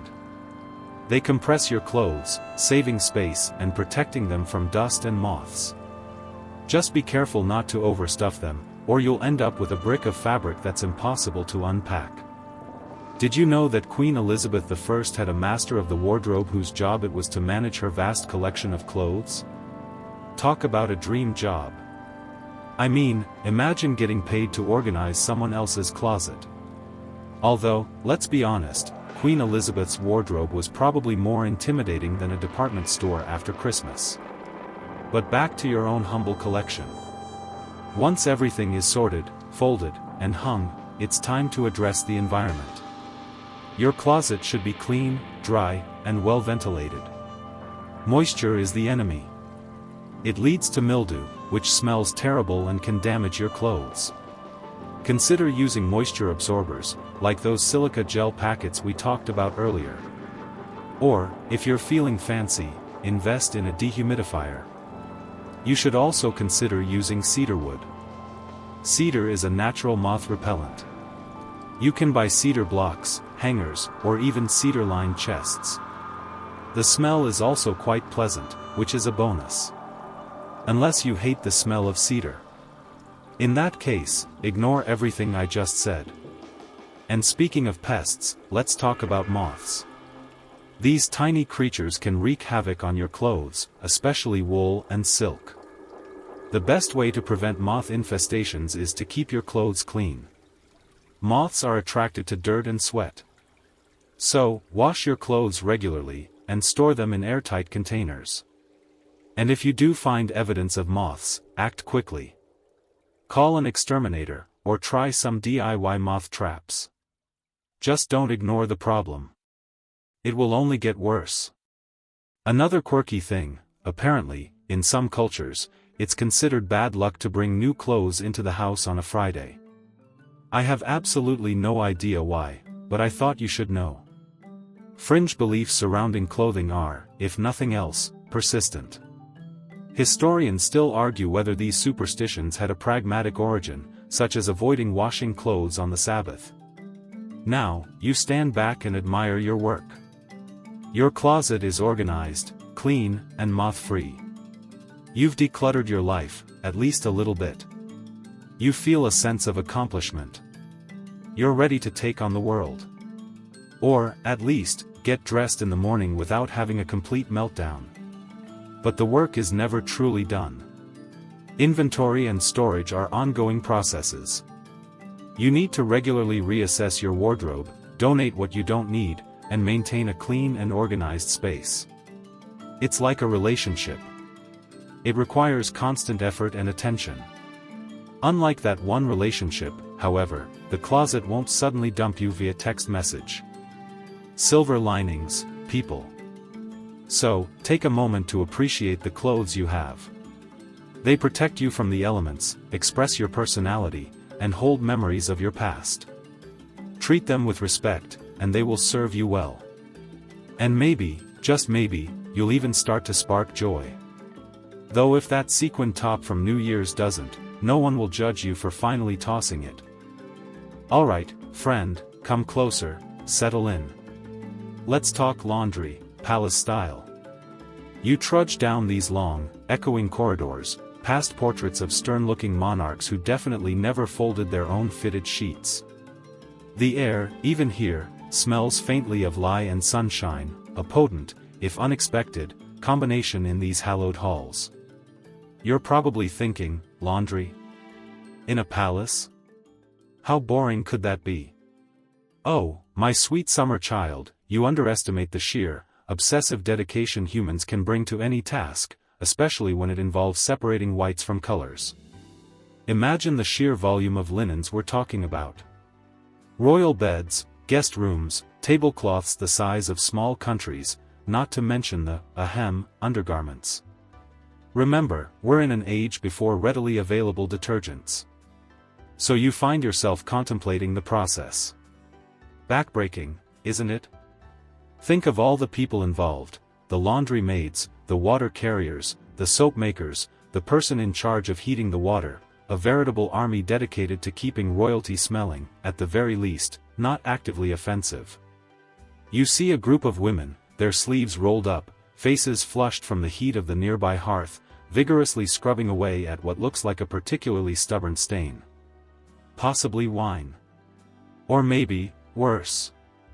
You don't want to think about the worse possibilities clinging to royal linens. Let's just say hygiene wasn't exactly a modern obsession back then, okay? They're using a washboard, essentially a ribbed plank, and a concoction of wood ash and animal fat. Fun fact, this process of saponification, turning fats into soap, was actually known to the Babylonians way back in 2800 BC. Makes you appreciate that lavender-scented liquid detergent you snagged on sale last week, doesn't it? You watch as they rinse the fabric, again and again, in massive wooden tubs. The water, sourced from a nearby well or river, is surprisingly clear. Well, clearer than you expected, anyway. You know, Marie Antoinette, the queen known for her extravagant taste, was rumored to have a particular fondness for clean linens. Some say she even insisted on having her bed sheets changed daily. Talk about a high-maintenance lifestyle. Can you imagine the extra laundry load? And, while we're on the topic, historians still argue whether the apocryphal, "let them eat cake," quote was maliciously indifferent, or merely taken out of context. But, back to the linens. The rinsed fabrics are then spread out on the grass to dry and bleach in the sun. It's a rather idyllic scene, if you ignore the underlying drudgery. The sun, you realize, is an incredibly important element in this whole operation. It's not just for drying, but also for disinfecting. Sunlight is a natural bactericide, killing off many of the germs that could cause illness. A clever, natural system, really, but you also imagine rain was the bane of their existence. What a hassle to get the clothes back inside before the storm. You wander over to another section where the dried linens are being ironed. But not with the lightweight, steam-powered marvel of modern technology. Nope. These irons are heavy, clunky things, heated by charcoal or hot metal slugs. It's a delicate balance. Get it too hot, and you risk scorching the fabric. Not hot enough, and you're just pushing wrinkles around. The women wielding these irons are skilled artisans in their own right, knowing exactly how much pressure to apply and for how long. They might have known the hot tip that sprinkling a little water on the fabric makes for easier ironing. Though, perhaps that was a closely guarded secret. Imagine the gossiping amongst the ironing ladies. They'd know all the palace secrets. You notice that some of the linens are being treated with fragrant herbs and oils. Lavender, rosemary, sandalwood, these weren't just for a pleasant scent, but also to repel moths and other pesky insects that could damage the fabric. You consider the wisdom of their practices. Today, we have mothballs and chemical sprays, but there's something wonderfully organic about using nature's own defenses. And, hey, who doesn't love the smell of lavender? It's practically synonymous with relaxation, sleep, and, well, clean laundry. All this effort wasn't just about appearances, you see. It was about health. In a time before antibiotics and advanced medical care, hygiene was paramount. Cleanliness was next to godliness, and it certainly helped to keep the royal family alive, and relatively odor-free. Lice, fleas, and other parasites were rampant, spreading disease and misery. Freshly laundered clothes and bedding were a crucial defense against these tiny terrors. It's surprising to learn that bathing habits weren't always what you'd expect. Some historical figures were renowned for their cleanliness, while others, well, let's just say they preferred a generous application of perfume to a thorough scrubbing. But even if a monarch wasn't a fan of regular baths, they still appreciated clean linens. It was a matter of comfort, status, and, ultimately, survival. You observe a particularly ornate bedchamber. The sheets are crisp and white, practically glowing in the dim light filtering through the heavy drapes. The pillows are plump and inviting, promising a night of blissful slumber. You almost want to climb in. But remember, you're just a humble observer on a journey through the palace laundry system. And who knows what sort of historical cooties might be lurking in those luxurious linens. You suddenly have this image of a royal child, perhaps a young prince or princess, happily bouncing on one of these enormous beds. Imagine the chaos of trying to keep their clothes clean. Spilled food, muddy boots, the inevitable art projects gone awry, it must have been a constant battle. You think of your own kids and their ability to attract dirt like magnets, and you feel a pang of sympathy for those palace laundry maids. Now, for a quirky little tidbit, did you know that in some royal courts, the position of groom of the stool was actually a highly sought-after role? Yes, you heard that right. The groom of the stool was responsible for assisting the monarch with their toilet habits. And while it might sound like a rather unpleasant job, it actually gave the holder unparalleled access to the king or queen, making them an incredibly influential figure. Kind of makes you wonder if they offered tips on stain removal. My liege, I find a bit of lemon juice works wonders on those. And you consider all the fabrics, all the dyes and all the textiles. You think of the vibrant tapestries adorning the walls, depicting scenes of heroism and romance. You remember seeing that many of the dyes used to color these textiles came from exotic, far-flung lands, traded at great expense. Purple dye, derived from sea snails, was particularly prized and often reserved for royalty. This makes me wonder whether the purple of the British royal family had anything to do with snail secretion. You feel a yawn coming on. It's surprisingly tiring, this observing laundry being done business. You wonder if the laundry maids ever felt the same way. Did they ever daydream of escaping this world of endless scrubbing and ironing? Did they ever fantasize about owning a washing machine? Did they ever swap clothing with the royals for a bit of fun? The sheer scale of the operation is starting to sink in.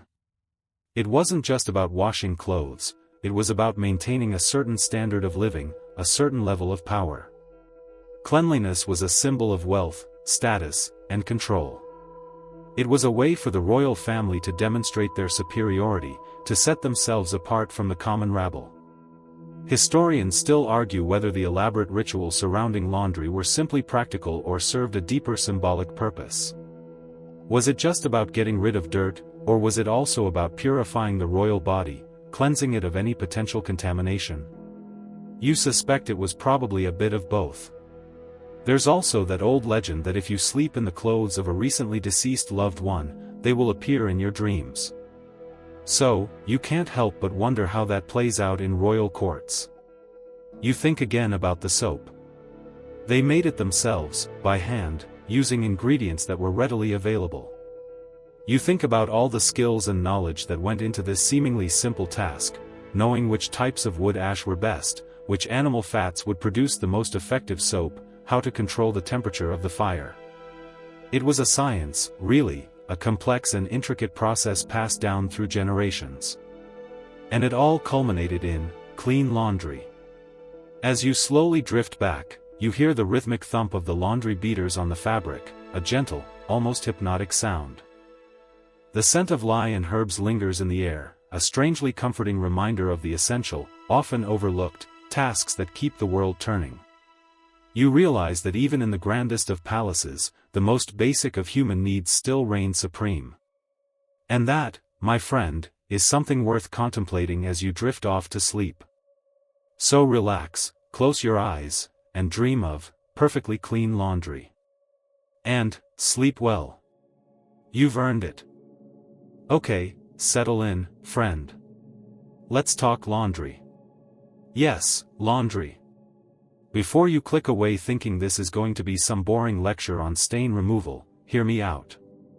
We're not just talking about getting your whites whiter. We're diving deep. This is about meaning. Social meaning.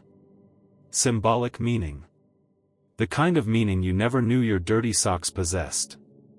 You stand there, hamper overflowing, the scent of, well, used clothes hanging in the air. You trudge towards the washing machine, a modern marvel we often take for granted. Imagine, for a moment, life before washing machines. Before electricity.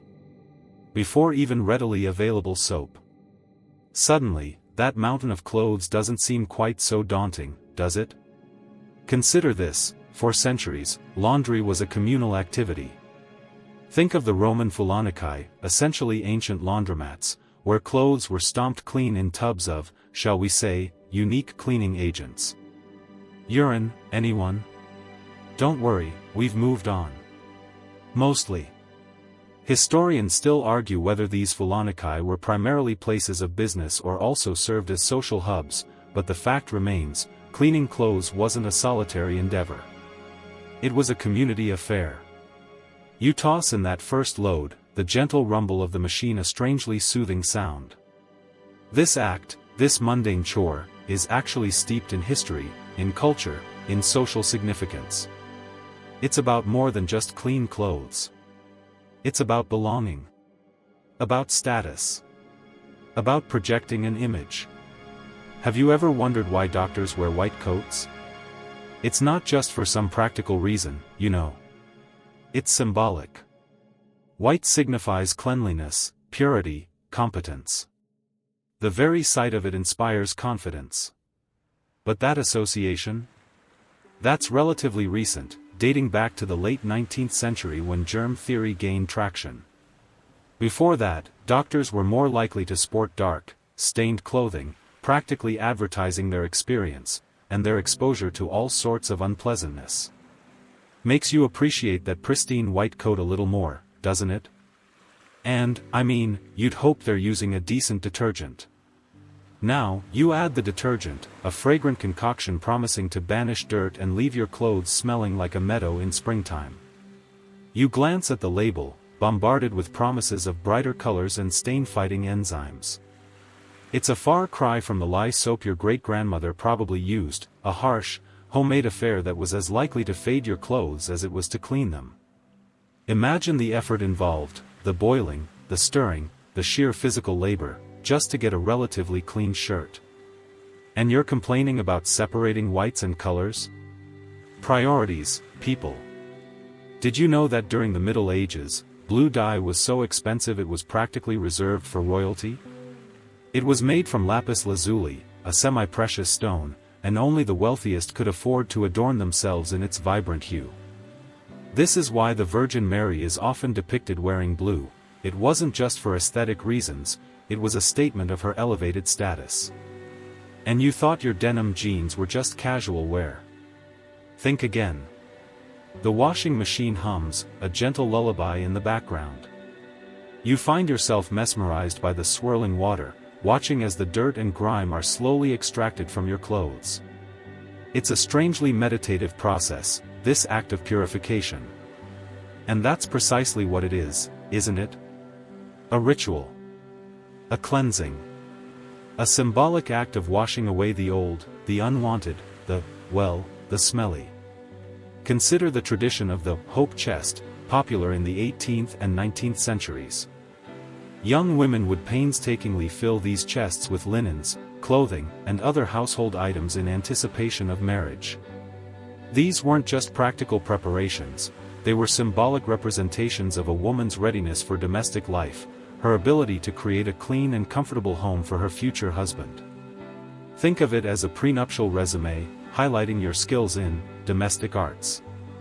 Historians still argue whether the hope chest empowered women by granting them a sense of agency over their future or whether it simply reinforced societal expectations of female domesticity. But one thing is clear, these meticulously curated collections spoke volumes about a woman's social standing and her aspirations. You transfer the wet clothes to the dryer, the scent of detergent now even stronger, almost overpowering. You close the door, the warm air beginning to circulate, promising to transform those damp, wrinkled garments into something presentable, something wearable. It's a transformation, really. You might be surprised to learn that in some cultures, doing laundry is believed to have a direct impact on the weather. In certain parts of Ireland, for instance, it's considered bad luck to hang laundry outside on May Day, as it's believed to invite storms and misfortune. Who knew a simple chore could be so meteorologically significant? You fold the dry clothes, the warmth still radiating from the fabric. Each item, neatly folded, represents a small victory, a tiny act of order in a chaotic world. It's a comforting ritual, this act of putting things in their place. And it's also a reminder that even the most mundane tasks can have profound meaning. But laundry isn't always about comfort and cleanliness. It can also be a potent symbol of oppression. Think of the countless women throughout history who have been relegated to the drudgery of laundry work, their lives defined by endless piles of dirty clothes. It's a sobering thought, isn't it? Makes you feel a bit guilty about complaining about that single load. You stack the folded clothes in your closet, the familiar scent of clean laundry filling the air. It's a small, simple pleasure, this feeling of order and cleanliness. You step back, admiring your handiwork, a sense of satisfaction washing over you. It may just be laundry, but it's also so much more. It's a reflection of who you are, how you present yourself to the world. It's a ritual, a tradition, a social commentary, all wrapped up in a pile of neatly folded clothes. Now, as you drift off to sleep, consider this final thought: that pile of laundry waiting for you tomorrow? It's not just a chore. It's a story. A story about history, about culture, about the enduring human desire for cleanliness, order, and meaning. And, maybe, just maybe, that'll make facing that overflowing hamper a little less daunting. Sleep tight. Alright, settle in, settle in. You pull up a stool, or maybe you're already nestled into your favorite armchair. Whatever gets you comfy. The light in here is probably a little dimmer than usual, right? Just trying to set the mood. We're about to dive deep into the laundry. The royal laundry, that is. Tales from the wash, they call it. And trust me, even the most mundane corners of a palace hold secrets, scandals, and surprisingly compelling lint. You trudge through the heavy oak door, the scent of lye soap and damp linen hitting you like a warm, slightly musty hug. It's louder in here than you'd expect. The rhythmic thump-thump-thump of the mangles echoes off the tiled walls, a constant heartbeat in this world of starch and stain removal. Sunlight streams through the tall, arched windows, illuminating dust motes dancing in the air. You can almost feel the ghosts of washerwomen past, their tired hands scrubbing tirelessly, their voices a low hum of gossip and complaint. You glance over at the nearest worker, a woman with forearms like tree trunks and a kerchief tied tightly around her head. She gives you a weary but polite nod before returning to her work, feeding a seemingly endless sheet into the mangle. You watch, mesmerized, as the fabric emerges on the other side, perfectly smooth and pressed. It's oddly satisfying, isn't it?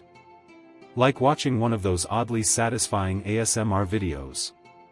Makes you almost want to iron, almost. Did you know that in the 16th century, linen was so valuable, it was often listed in wills? Seriously. Passing down your bed sheets like they were precious jewels. And here you are, probably wearing a t-shirt that cost less than a latte. Times change, huh? You wander deeper into the washhouse, passing mountains of sorted laundry. Delicate lace handkerchiefs piled precariously high, sturdy woolen breeches that look like they could withstand a small explosion, and enough linen shirts to clothe a small army. The sheer volume is staggering. It makes you wonder, what were all these people doing to get their clothes so dirty? Pig wrestling? Jousting in mud pits? Hopefully not that kind of stain, eh? And speaking of stains, you spot a cluster of washerwomen huddled around a particularly gruesome specimen. It looks like, is that, blood? Okay, maybe the jousting theory wasn't so far off. One of the women, a grizzled veteran with a knowing glint in her eye, catches your gaze. She winks. Royalty, she mutters, just loud enough for you to hear. Always getting into messes. You nod sagely, pretending you know exactly what she means. Historians still argue whether Queen Elizabeth I actually had a dedicated groom of the stool, a servant responsible for, well, attending to her royal bodily functions. Imagine that job description. Must be discreet, possess a strong stomach, and have a high tolerance for royal flatulence. You'd need hazard pay for that. The air thickens with the smell of bleaching agents as you approach a row of massive wooden tubs. The women here are elbow-deep in soapy water, scrubbing with all their might. The effort is written on their faces, a mixture of determination and resignation. You can practically feel the burn in their muscles. But hey, at least they're getting paid, right? Probably not much, though. You can hear one of them grumbling about needing a new pair of boots. Boots. The most exciting thing in the palace laundry room. You learn the process is fascinating in its own way. First, the clothes are sorted by fabric and color. Then, they're soaked in cold water to loosen the dirt. Next comes the real work, scrubbing with lye soap made from wood ashes and animal fat. Yum. After that, the clothes are rinsed, bleached in the sun, and finally, mangled or ironed. It's a backbreaking, time-consuming process that requires immense skill and patience. You start to feel a newfound appreciation for your washing machine. Seriously, that thing is a marvel of modern engineering. You peek into one of the rinsing tubs. The water is cloudy, swirling with unseen particles. It's kind of gross, actually. You can't help but wonder what kind of germs are lurking in there. Probably all sorts of delightful historical pathogens. You quickly sanitize your hands with an imaginary hand sanitizer. You can't help but notice a small, almost hidden room tucked away in a corner. Curiosity piqued, you cautiously approach. Inside, you find a single woman meticulously mending a tapestry. The light is dim, and the air is thick with the scent of beeswax and thread. She's working on a scene depicting a royal hunt, and you can see where a tear has been painstakingly repaired, the stitches almost invisible. There are a number of theories as to why Queen Victoria perpetually wore black after the death of Prince Albert.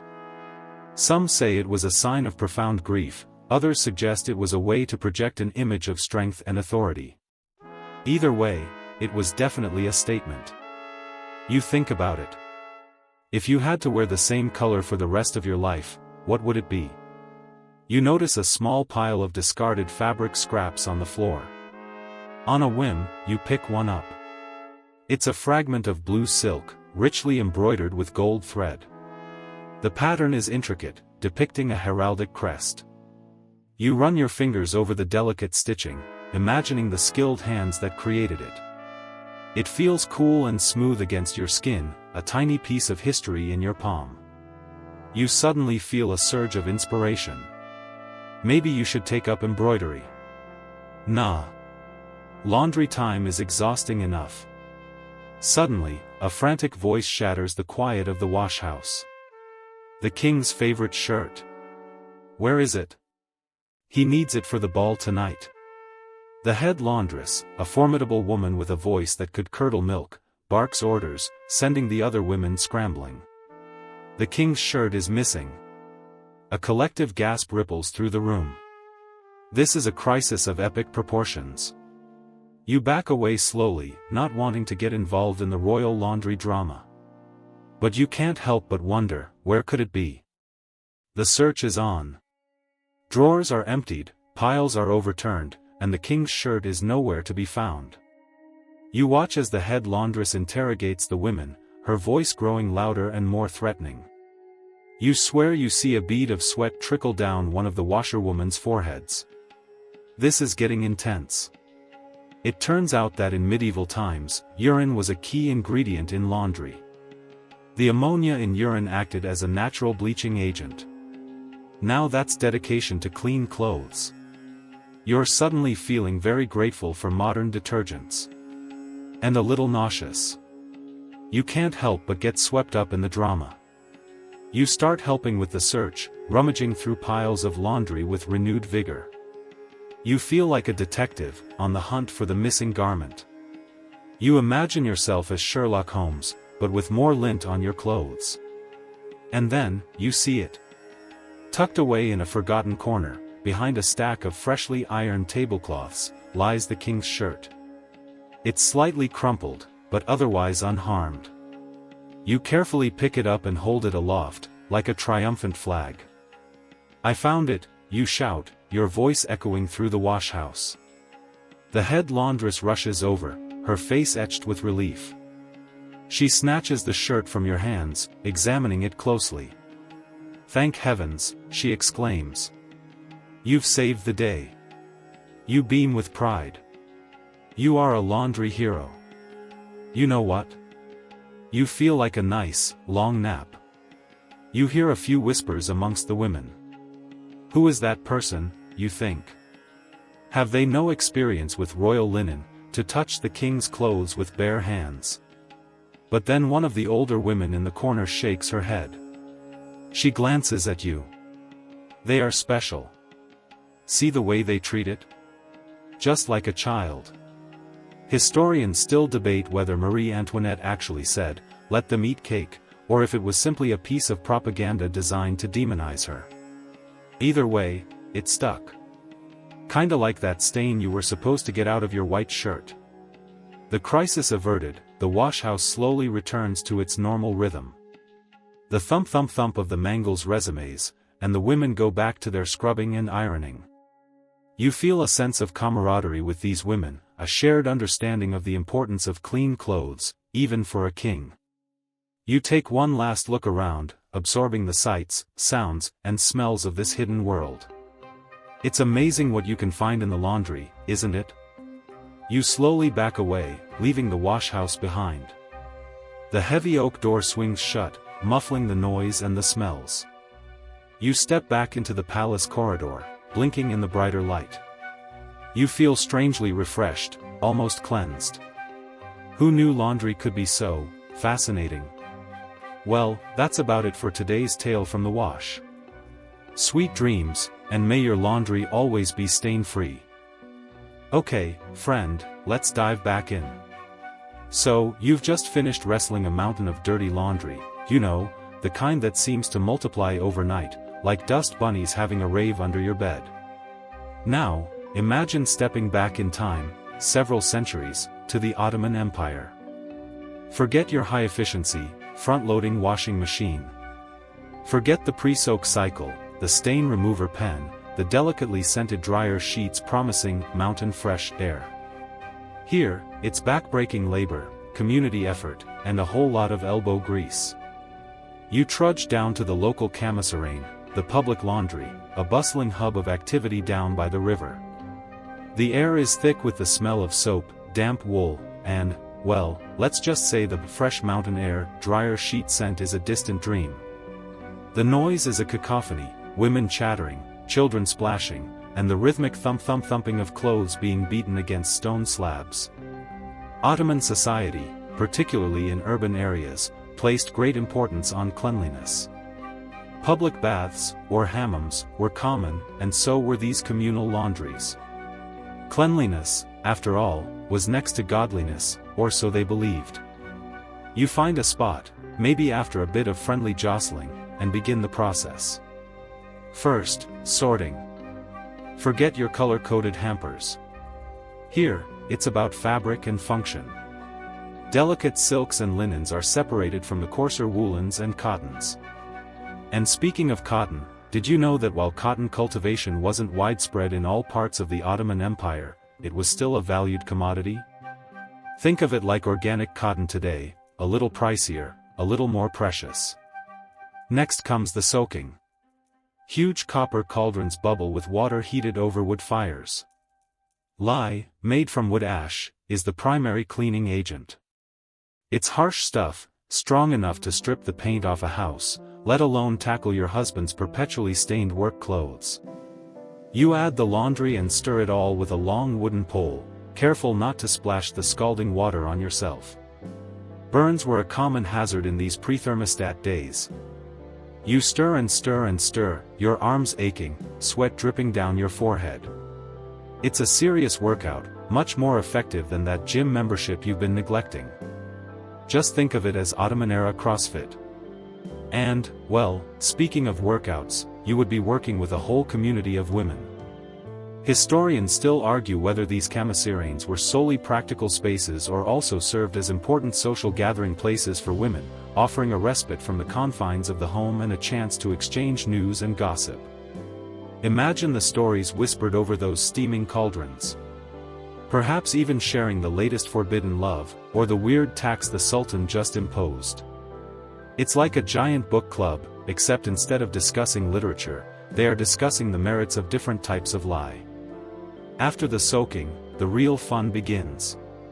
You haul the sopping wet clothes out of the cauldron and onto the smooth, flat stones by the riverbank. Then, armed with a wooden paddle, you beat the living daylights out of them. Thump, thump, thump. The sound reverberates through the air. It's surprisingly therapeutic, actually. Got some pent-up anger? Take it out on that stubborn stain. Though you would probably have neighbors that would not be happy. This beating process, you see, forces the dirt and grime out of the fibers. It's surprisingly effective, though not exactly gentle on the fabrics. It's a far cry from the delicate cycle on your modern washing machine. Picture this: you're meticulously folding your cashmere sweater, thinking about how gentle you need to be, and then juxtapose that with the image of Ottoman women whacking their garments with wooden paddles like they're trying to break concrete. Different times, different priorities. After the beating, comes the rinsing. You drag the clothes to the river and dunk them repeatedly, sloshing them around until the water runs clear. The water is cold, even in the summer, and your hands quickly become numb. Fish probably nibble at your toes, too. But eventually, the soap is gone. Or at least, mostly gone. Now, drying. You spread the clothes out on bushes or rocks to dry in the sun. The sun acts as a natural disinfectant, bleaching the fabrics and killing any remaining bacteria. It takes hours, sometimes days, for the clothes to dry completely, depending on the weather. And you have to keep a watchful eye on them, lest a stray goat or donkey decide to use your freshly laundered linens as a midday snack.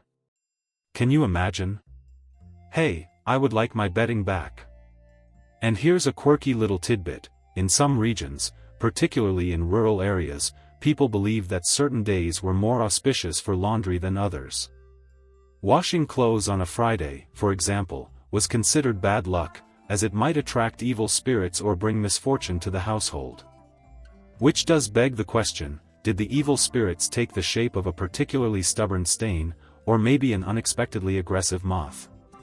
So, let's compare this whole ordeal to your modern laundry routine. You toss your clothes into the washing machine, add a capful of detergent, press a button, and walk away. An hour later, you transfer them to the dryer, add a dryer sheet, press another button, and walk away again. It's almost insultingly easy. No aching muscles, no chapped hands, no fear of goat-related fabric theft. Your modern detergents are also far more sophisticated than lye. They contain enzymes that break down stains, brighteners that make whites whiter, and softeners that leave your clothes feeling, well, soft. Lye, on the other hand, is essentially a sledgehammer approach to cleaning. It works, but it's not exactly gentle. But there's something to be said for the communal aspect of the Ottoman camisarane. It was a place where women came together, shared stories, and supported each other.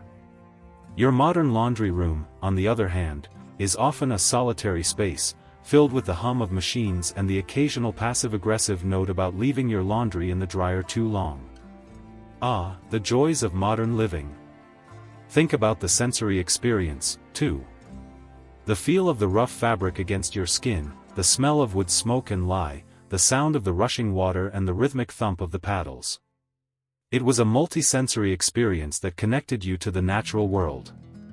Your modern laundry routine, on the other hand, is largely devoid of sensory stimulation.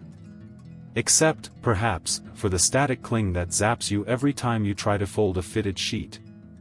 That's sensory, all right. There is a modern echo of the Ottoman laundry experience, however, if you think about the movement towards more sustainable and eco-friendly practices. People are increasingly turning to natural cleaning agents, like vinegar and baking soda, and opting for line drying over machine drying. We're, in a way, rediscovering the wisdom of our ancestors, even if we are doing it with slightly less manual labor. But back to the Ottomans. After the clothes were dried, they were carefully folded and returned to their owners. Ironing, as we know it today, was not yet widespread. Instead, clothes were often smoothed by pressing them under heavy objects or by using smooth stones. It wasn't perfect, but it was good enough. And what about stains? Well, let's just say that some stains were simply accepted as a fact of life. A little dirt here, a little grease there, it all added character. Besides, who had time to obsess over every little imperfection when there were so many other things to worry about, like political intrigue and the ever-present threat of war? Though you would have to think, what would be the Ottomans' view of the modern stain? Would they think we have gone too far in the quest for stain removal?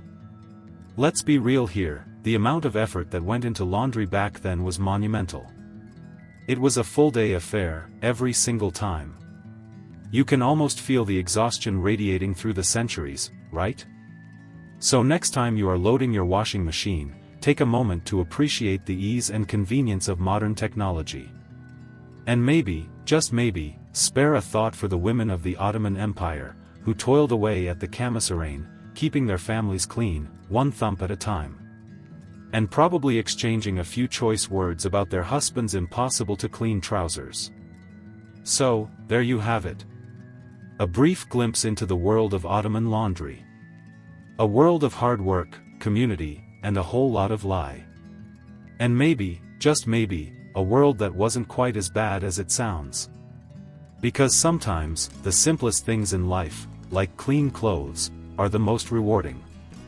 Now go, make sure you have not left your clothes in the washing machine for 4 days.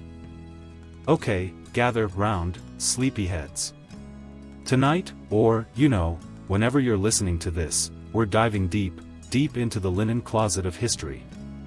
We're talking Ottoman laundry. Yes, laundry. Stay with me. Before you click away, envision the billowing white fabrics, the scent of sun-dried cotton, the sheer drama.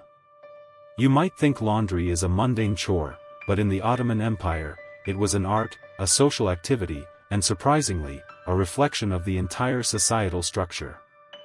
Picture this, Istanbul in the 16th century. You're not a tourist snapping selfies with the Hagia Sophia. You're a humble laundress, or perhaps a member of the imperial household overseeing a veritable army of washers. The sun is blazing, the air thick with the scent of jasmine and, well, probably a little bit of less pleasant things considering we're dealing with soiled fabrics. You trudge down to the communal washing area, maybe near a canal or a meticulously designed fountain, its water source likely originating miles away in the Belgrade forest. The sound is intense, the rhythmic thwack of wooden paddles against fabric, the gossip floating through the air, the ever-present bleating of goats in the distance. You're knee-deep in suds, scrubbing away the stains of daily life. Stains of rosewater sherbet spilled during a courtly intrigue, perhaps, or maybe just the grime of the city streets. Speaking of city streets, did you know that the Ottoman Empire had some pretty robust sanitation policies? We're talking dedicated street sweepers, organized waste disposal. Okay, maybe not by modern standards, but considering the time period, they were surprisingly ahead of the curve. It's all about perspective, isn't it? You might be thinking organized chaos, but they called it efficient management. Now, the soap. This wasn't your fragrant, triple-milled lavender bar from the fancy boutique. This was a more rustic affair. Typically, it was made from olive oil and ashes, a potent combination that could strip pretty much anything, including the delicate silk robes of the Sultan's consorts. You had to be careful. Too much scrubbing, and you'd end up with a shredded mess and a very unhappy client. Historians still argue whether the Ottomans truly understood the chemical processes behind saponification, or if they simply stumbled upon a successful recipe through trial and error. My bet is on a bit of both. A dash of science, a pinch of intuition, and a whole lot of elbow grease. And, speaking of potent ingredients, urine played a surprisingly important role. I know, stay with me. Aged urine, you see, contains ammonia, which is a fantastic natural bleaching agent. So, you'd carefully collect and store, let's call it, golden nectar, and add it to your wash water for those stubborn stains.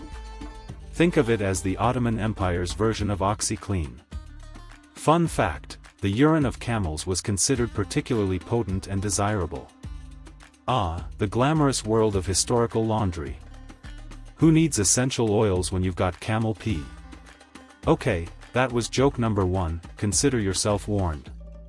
Now, imagine you are tasked with cleaning a particularly delicate garment, perhaps an intricately embroidered kaftan belonging to a member of the elite.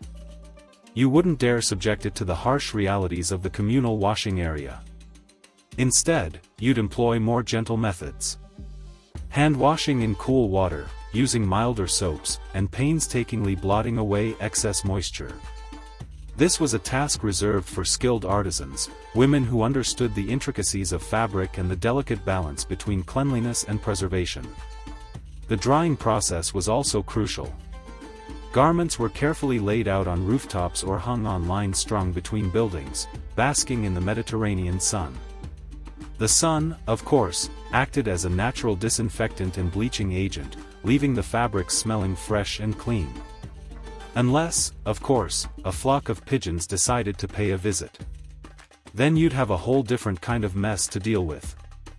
Bird droppings, the eternal enemy of clean laundry, no matter the century. You carefully monitor the clothes for any sign of fading or damage. The goal wasn't just to clean the clothes, but to maintain the impeccable appearance of the wearer. A spotless reputation demanded spotless garments. Linen was a sign of status. The whiter the linen, the wealthier you were. Poorer families might make do with rougher fabrics and less frequent washings, but the upper classes were obsessed with cleanliness. It wasn't just about hygiene, it was about projecting an image of power, prosperity, and refinement. In fact, the amount of linen that an individual possessed was considered a direct reflection of their social standing. This obsession with cleanliness trickled down through the social hierarchy, influencing everything from personal grooming habits to the design of public spaces. Cleanliness extended beyond just clothing, you see.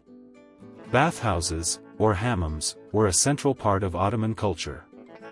These weren't just places to get clean, they were social hubs, places to relax, gossip, and even conduct business.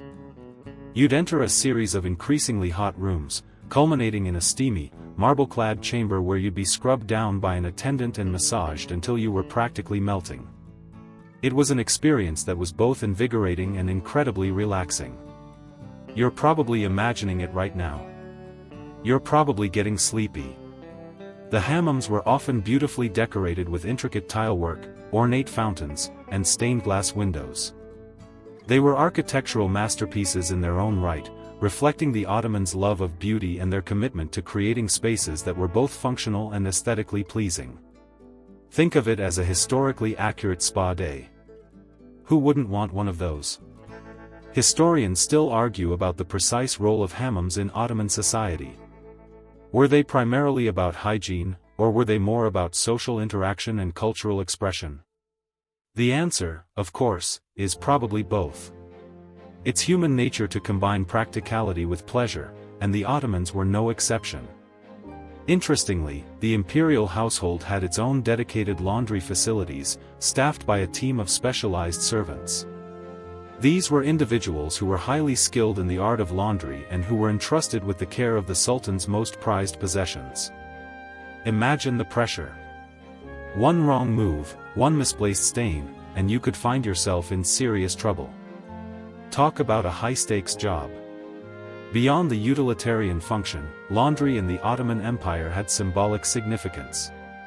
The act of washing and purifying fabrics was often associated with spiritual cleansing.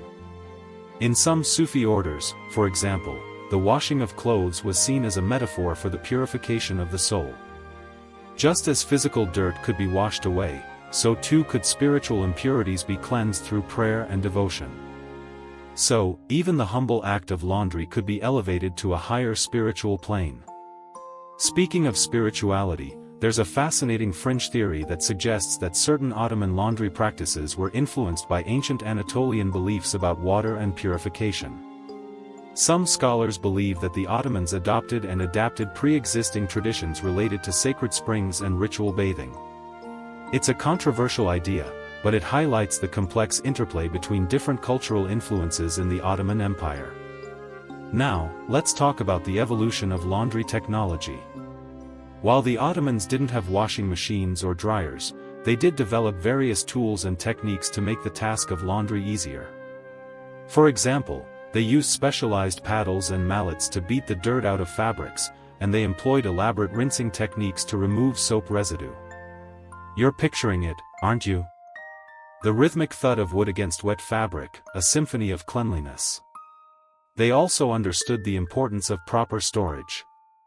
Clean linens were carefully folded and stored in chests lined with cedar wood, which acted as a natural insect repellent.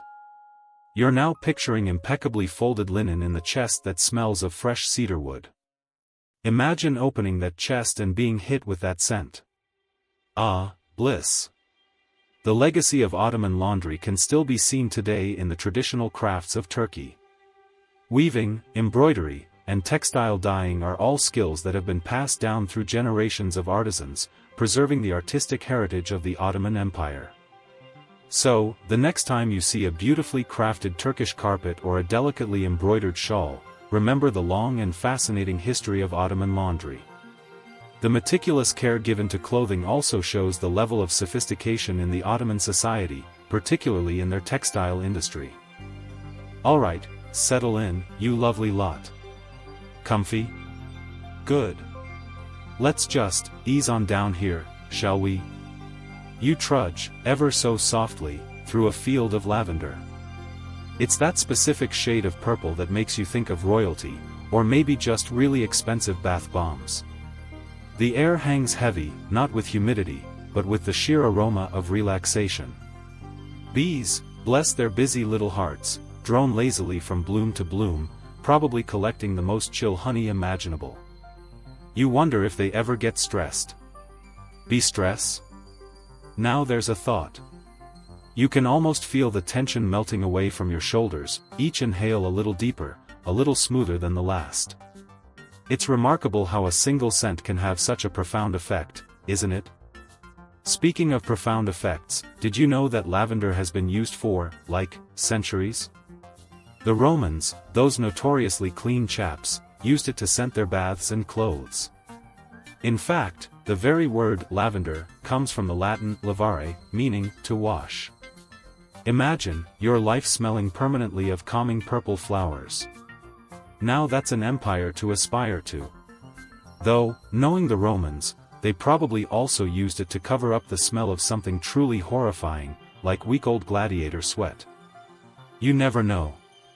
And here's a quirky fact for you: in some parts of medieval Europe, people believed that lavender could protect you from evil spirits.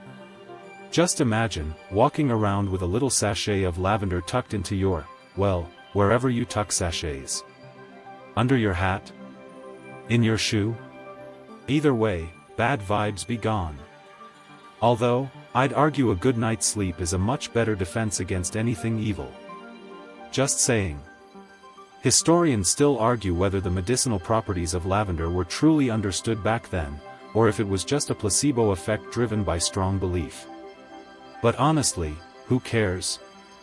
If it works, it works. And right now, surrounded by this fragrant haze, you certainly feel like it's working. You take another deep breath. Ah. The path you're on starts to wind downwards. You notice the lavender field is giving way to a small grove of chamomile. The air becomes slightly sweeter, a touch more floral. Chamomile. It's the herbal tea that's practically synonymous with bedtime. You can practically taste its delicate, slightly apple-like flavor. Cleopatra, the queen of dramatics and alleged snake charmer, was a big fan of chamomile. Apparently, she used it in her beauty regime. Maybe that's the real secret to her allure? Not power, not political savvy, but a good dose of chamomile tea and a face mask. That, and an army. Don't forget the army. Now for a fun tidbit: in ancient Egypt, chamomile was dedicated to the sun god Ra because of its sunny, yellow petals. They believed it could cure fevers. While I wouldn't recommend using chamomile as your sole treatment for a high fever today, it's still a comforting thought, isn't it? Historians still argue whether Cleopatra was really as beautiful as legend portrays. But, you know, maybe she just knew her self-care. The grove of chamomile is small, and you soon find yourself emerging into a clearing. In the center, bathed in the soft glow of the setting sun, is a patch of sandalwood trees. The scent is something else entirely. Warm, woody, almost creamy. It's like being wrapped in a luxurious cashmere blanket while sitting next to a crackling fireplace. This smell alone could probably pay for a year's worth of Spotify Premium. Sandalwood has been prized for its fragrance for thousands of years. In many Eastern cultures, it's considered sacred and is used in religious ceremonies and meditation practices. It is also used to make prayer beads and other religious objects. The wood itself is so fragrant that it can retain its scent for decades, even centuries. And here's a bit of an oddity. In some ancient Indian traditions, sandalwood was believed to be able to guide departed souls to the afterlife. Just picture it, a fragrant trail of sandalwood smoke leading you to, well, wherever souls go. Talk about a pleasant journey. Historians still argue whether the spiritual significance of sandalwood stemmed from its aroma or other factors, such as its rarity and cost. But, given how heavenly it smells, I'm personally leaning towards the aroma. You wander a bit closer to the sandalwood trees. The air is still and quiet. This is the kind of silence you can almost hear.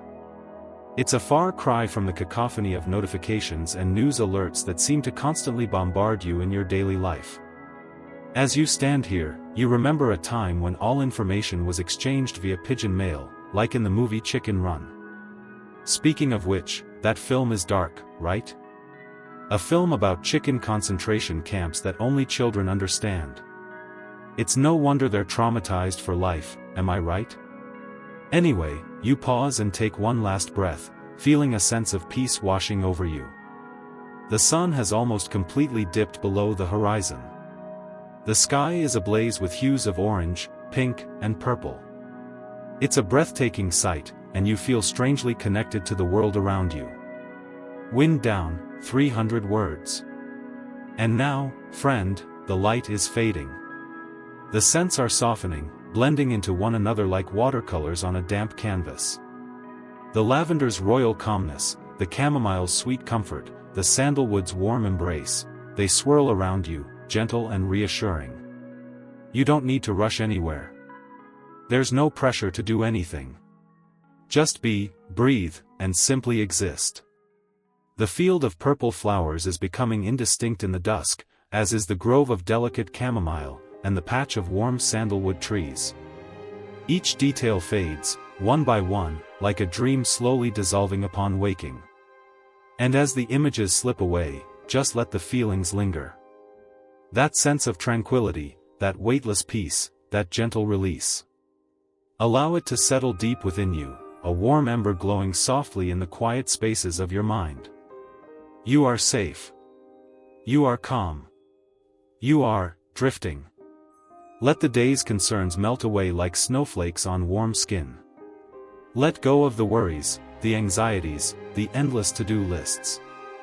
They can wait. This moment is yours. This peace is yours. Embrace it. Cherish it. Sink into it. Soon, the colors will fade completely. The scents will become whispers. And you will be left with nothing but quiet. Sleep now. Rest now. Dream now. Sweet dreams, my friend.